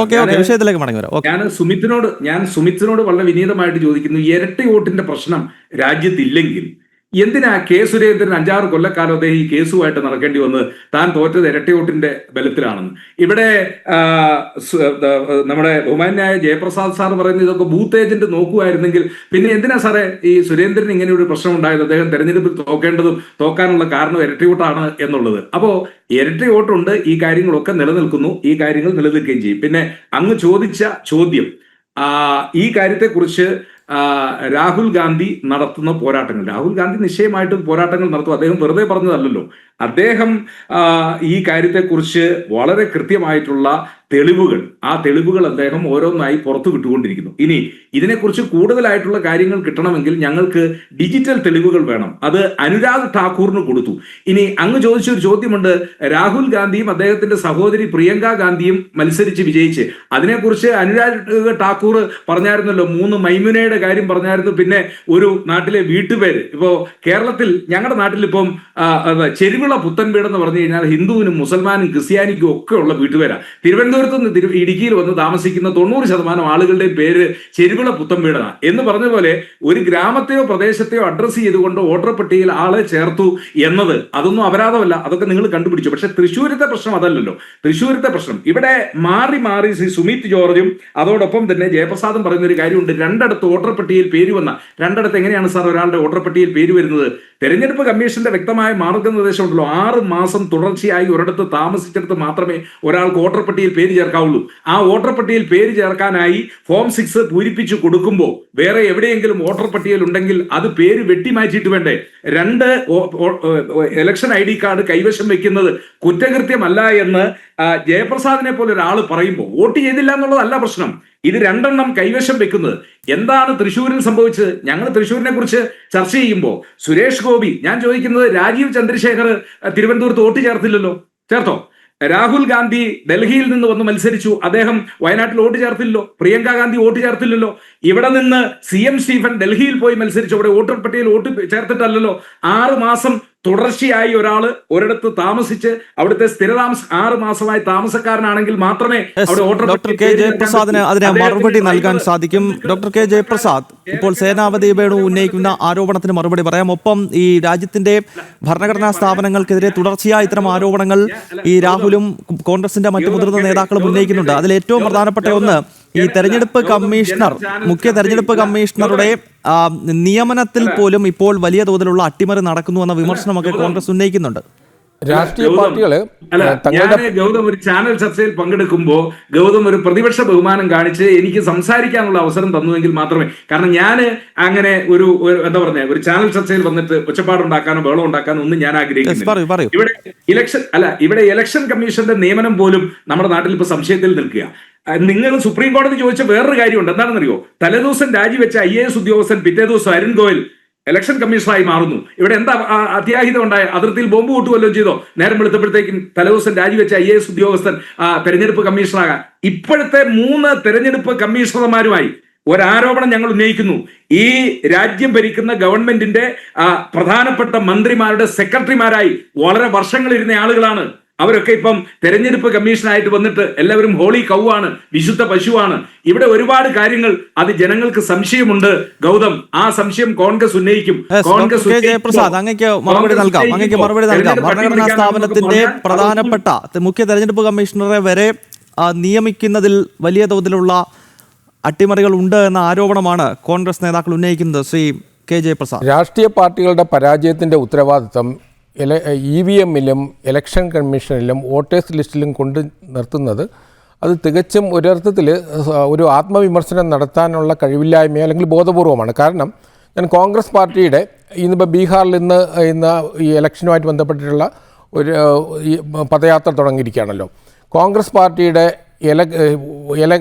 വോട്ടിൻ്റെ പെർഫോമൻസ് 2005 കോൺഗ്രസ് പാർട്ടിക്ക് അവിടെ ലഭിച്ചത് 6.7%, അസംബ്ലി ഇലക്ഷനിൽ 2010 അസംബ്ലി ഇലക്ഷനിൽ 8.3%, 2015 ഇലക്ഷനിൽ 6.7%, 2020 ഇലക്ഷനിൽ 9.48%. അപ്പോൾ ഇത് ഈ പറഞ്ഞ സംവിധാനങ്ങളും വോട്ടിംഗ് മെഷീനൊക്കെ വരുന്നതിന് മുമ്പ് തന്നെ ഒരു രാഷ്ട്രീയ പാർട്ടിയുടെ ദയനീയമായ പരാജയമാണ് ഞാനിവിടെ ചൂണ്ടിക്കാണിച്ചത്. കാരണം ഇന്ത്യൻ നാഷണൽ കോൺഗ്രസ് 1977-ലും അതിനുശേഷം 89-ലും 96-ലും 98-ലും 99-ലും 2014-ലും 19-ലും 24-ലും പരാജയപ്പെട്ടിട്ടുണ്ട്. അപ്പോൾ ഈ പരാജയങ്ങളൊക്കെ ഇലക്ഷൻ കമ്മീഷനും അല്ലെങ്കിൽ വോട്ടേഴ്സ് ലിസ്റ്റിലെ അപാകത കൊണ്ടും അല്ലെങ്കിൽ EVM-ൻ്റെ പ്രശ്നം കൊണ്ടുമാണെന്ന് പറയുന്നത് ശരിയാണ്. അതോ ഒരു പാർട്ടി തന്നെ സ്വയം ആത്മവിമർശനം നടത്തണമോ? കാരണം സംഘടനാപരമായ പരാജയത്തെ മൂടിവെക്കാൻ വേണ്ടി കൂടെയാണ് അവരുടെ ചെയ്യുന്നത്. മറ്റൊന്ന്, ഇലക്ഷൻ കമ്മീഷനെ നമ്മുടെ ഭരണഘടനാപരമായി യഥാർത്ഥത്തിൽ ഇന്ത്യൻ ഭരണഘടനയിൽ ഉണ്ടായിരുന്ന ആർട്ടിക്കിൾ 324 പ്രകാരം സിംഗിൾ മെമ്പർ ഇലക്ഷൻ കമ്മീഷനാണ് പ്രസിഡൻ്റാണ് അപ്പോയിൻറ്റ് ചെയ്യുന്നത്. പ്രസിഡന്റ് എന്ന ഫലത്തിൽ അത് നെഹ്റുവിൻ്റെ കാലഘട്ടം മുതൽ 1989 വരെ അതായത് പ്രധാനമന്ത്രിയുടെ പ്രകാരമായിരിക്കും ചെയ്യുക. സിംഗിൾ മെമ്പർ ഇലക്ഷൻ കമ്മീഷനായിരുന്നു. അതിനകത്ത് ഒരു സുപ്രീം കോടതിയുടെ ജഡ്ജും ഉണ്ടായിരുന്നില്ല. അപ്പോൾ അതിനുശേഷം TN ശേഷൻ്റെ സമയത്താണ് അത് മൾട്ടി മെമ്പർ ആക്കുന്നത്. 93 നരസിംഹറാവുവാണ് അതിനെ മൾട്ടി മെമ്പർ 3 മെമ്പർ എന്നുള്ള സിസ്റ്റത്തിലേക്ക് കൊണ്ടുവരുന്നത്. അപ്പോൾ 2015 ശ്രീ അനൂപ് ബാരൻവാൽ എന്ന് പറഞ്ഞ കേസ് കൊടുക്കുകയാണ്. അദ്ദേഹം ഒരു റിട്ടയർഡ് IAS ഓഫീസറാണ്. അദ്ദേഹത്തിൻ്റെ കേസ് സുപ്രീം കോടതിയിൽ വരികയും ആ കേസിൻ്റെ ഒരു സ്റ്റേജിൽ വെച്ചിട്ടാണ് സുപ്രീം കോടതി, കാരണം ഒരു ഇലക്ഷൻ കമ്മീഷനെ നിയോഗിക്കുന്നതിന് ഭരണഘടനയുടെ അടിസ്ഥാന തത്വത്തെ ഉൾക്കൊണ്ട് തന്നെ ഒരു വ്യവസ്ഥ വേണമെന്ന്, അല്ലെങ്കിൽ ഒരു ഭരണഘടനാ നിയമം ഒരു അമെൻമെൻറ്റ് വരുന്നത് വരെ, ഒരു ആക്ട് വരുന്നത് വരെ ഒരു താൽക്കാലിക സംവിധാനമായിട്ടാണ് പ്രധാനമന്ത്രിയും പ്രതിപക്ഷ നേതാവും സുപ്രീം കോടതി ചീഫ് ജസ്റ്റിസും എന്നുള്ള വ്യവസ്ഥ വെച്ചാൽ അത് നമ്മുടെ ഭരണഘടനാ വ്യവസ്ഥയല്ല. ഒരിക്കലും ഒരു അപ്പോയിൻമെൻറ്റിൽ എക്സിക്യൂട്ടീവ് പ്രോസസ്സിൽ സുപ്രീം കോടതി ചീഫ് ജസ്റ്റിസ് പെർമനൻ്റ് ആയിട്ട് പങ്കെടുക്കാൻ പാടില്ല. അത് ജുഡീഷ്യറിയാണ്. അപ്പീൽ സുപ്രീം കോടതിയും കൂടെ പങ്കെടുക്കുന്ന തീരുമാനത്തിനെതിരെ ഞാൻ എവിടെയാണ് അപ്പീൽ പോകാൻ കഴിയുക? അതുകൊണ്ട് തന്നെ അത് നിയമവിരുദ്ധവുമാണ്. അതുകൊണ്ട് 2023 പാർലമെൻറ്റ് സുപ്രീം കോടതിയുടെ നിർദ്ദേശപ്രകാരം ഈ നിയമം കൊണ്ടുവരികയും അതിൻ്റെ അടിസ്ഥാനത്തിൽ 3 അംഗ കമ്മിറ്റി വയ്ക്കുന്നു. ആ 3 അംഗങ്ങളിൽ ഒരാൾ പ്രധാനമന്ത്രിയും ഒരാൾ പ്രതിപക്ഷ നേതാവും ഒരാൾ ക്യാബിനറ്റ് മിനിസ്റ്ററുമാണ്. പ്രധാനമന്ത്രിയുടെ താല്പര്യപ്രകാരം അത് ക്യാബിനറ്റ് മിനിസ്റ്റർ എന്ന് പറയുമ്പോൾ ആ മിനിസ്റ്ററിലുള്ള ആൾ തന്നെയാണ്. ഇവിടെ നമ്മൾ എടുത്തു പറയേണ്ട ഒരു കാര്യം, പിന്നെ അതിൻ്റെ അകത്ത് പ്രതിപക്ഷ നേതാവിന് എന്ത് റോളാണ് ഉള്ളത് സാറേ? ഒരു പ്രധാനമന്ത്രിയും ക്യാബിനറ്റിലെ ആളും കൂടെ വന്നാൽ പിന്നെ പ്രതിപക്ഷ നേതാവിന് എന്ത് കാര്യമാണ് ഇതിനകത്തുള്ളത്? അല്ല, നമ്മുടെ രാജ്യത്തെ പല ആ തരത്തിലുള്ള സെമി ജുഡീഷ്യൽ ബോഡികളിലും സെലക്ഷൻ സമയത്ത് പ്രതിപക്ഷത്തിൻ്റെ നേതാവുണ്ട്. സ്വാഭാവികമായിട്ടും ഭരണകക്ഷിക്ക് മേൽക്കോയ്മ അതിനകത്ത് യാതൊരു സംശയം വേണ്ട. പക്ഷേ അത് നമുക്കറിയാലോ, അവരുടെ വ്യക്തിപരമായ അവരുടെ കരിയർ മുഴുവനും പരിശോധിച്ചതിന് ശേഷമാണ് അത് ഷോർട്ട് ലിസ്റ്റ് 5 പേരെ ഷോർട്ട് ലിസ്റ്റ് ചെയ്തതിന് ശേഷം ഈ 3 പേരെ തിരഞ്ഞെടുക്കുന്നത്. ഞാനിവിടെ ചോദിക്കുന്നത്, കോൺഗ്രസ് ഭരിച്ചിരുന്ന 55 വർഷത്തിനുള്ളിൽ എപ്പോഴെങ്കിലും ഏതെങ്കിലും പ്രതിപക്ഷ നേതാവ്, ഇപ്പം നിങ്ങൾ പറയുന്നല്ലോ പ്രതിപക്ഷ നേതാവിൻ്റെ കാര്യം, ആ കാലഘട്ടത്തിൽ പ്രതിപക്ഷ നേതാവിനെ ഉൾക്കൊള്ളിച്ചിരുന്നോ? ഇന്ത്യയുടെ ചരിത്രത്തിൽ പ്രതിപക്ഷ നേതാവ് നിയമപരമായി വരുന്നത് 2023 അമെൻമെൻറ്റിന് ശേഷമാണ്. മറ്റൊന്ന്, ഇലക്ഷൻ കമ്മീഷൻ ഒരു പെർമനൻറ്റ് സ്റ്റാഫ് എന്നുള്ള സംവിധാനമില്ല. ഇലക്ഷൻ കമ്മീഷൻ ഒരു അപ്പെക്സ് ബോഡിയാണ്. അതാത് സംസ്ഥാനങ്ങളെ റവന്യൂ ഒഫീഷ്യൽസ്, പ്രധാനമായിട്ട് ചീഫ് ഇലക്ഷൻ ഓഫീസർ, അതിനുശേഷം കളക്ടർ, അതിൽ റവന്യൂ ഓരോ മണ്ഡലാടിസ്ഥാനത്തിൽ പ്രധാനമായിട്ട് റവന്യൂ ഒഫീഷ്യൽസിൻ്റെ നേതൃത്വത്തിലാണ്.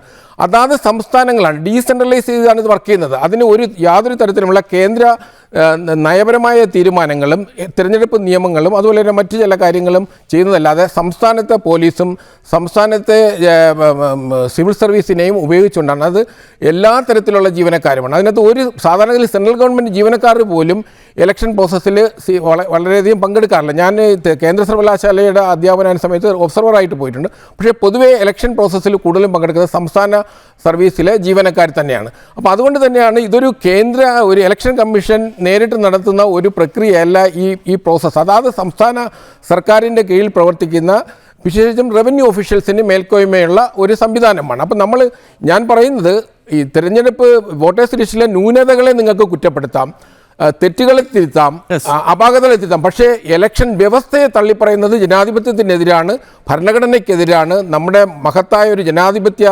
വ്യവസ്ഥയെ നമ്മൾ തള്ളിപ്പറയുന്നത് കോൺഗ്രസ് പാർട്ടി അത് ചെയ്യാൻ പാടില്ല. ലോകത്തിലെ മറ്റു രാഷ്ട്രങ്ങൾക്ക് മുഴുവൻ മാതൃകയായി നിൽക്കുന്ന ലോകത്തിലെ ഏറ്റവും വലിയ ജനാധിപത്യ രാഷ്ട്രത്തിന്റെ തെരഞ്ഞെടുപ്പ് പ്രക്രിയയ്ക്ക് നേരെ ഇത്തരം ആരോപണങ്ങൾ ഉന്നയിക്കുന്നത് വലിയ അപകടങ്ങൾ ചെയ്യുമെന്ന സന്ദേശം തന്നെയാണ് ഈ ചർച്ചയിലും ഉയർന്നു വരുന്നത്. എന്തായാലും ഇന്ന് തെരഞ്ഞെടുപ്പ് കമ്മീഷൻ വാർത്താ സമ്മേളനം നടത്തി രാഹുലിനോട് 2 കാര്യങ്ങൾ ആവശ്യപ്പെട്ടിരിക്കുകയാണ്. ഒന്നെങ്കിൽ തെളിവുകൾ നിരത്തുക, സത്യവാങ്മൂലം സമർപ്പിക്കുക, അതല്ലെങ്കിൽ രാജ്യത്തെ 140 കോടി ജനങ്ങളോട് മാപ്പ് പറയുക. ഇതിൽ ഏതെങ്കിലും ഒരു കാര്യങ്ങൾക്ക് രാഹുൽ വഴങ്ങുമോ എന്നത് കാത്തിരുന്ന് കാണാം. ഈ ചർച്ചയിൽ പങ്കെടുത്ത സുമിത് ജോർജ്, വർഗീസ് ജോർജ്, അതുപോലെ തന്നെ സേനാപതി വേണു, ഡോക്ടർ കെ ജയപ്രസാദ്, ഒപ്പം പ്രിയപ്പെട്ട പ്രേക്ഷകർക്കും നന്ദി. എഡിറ്റേഴ്സ് ചോയ്സ് ഇവിടെ അവസാനിക്കുന്നു. നന്ദി, നമസ്തേ.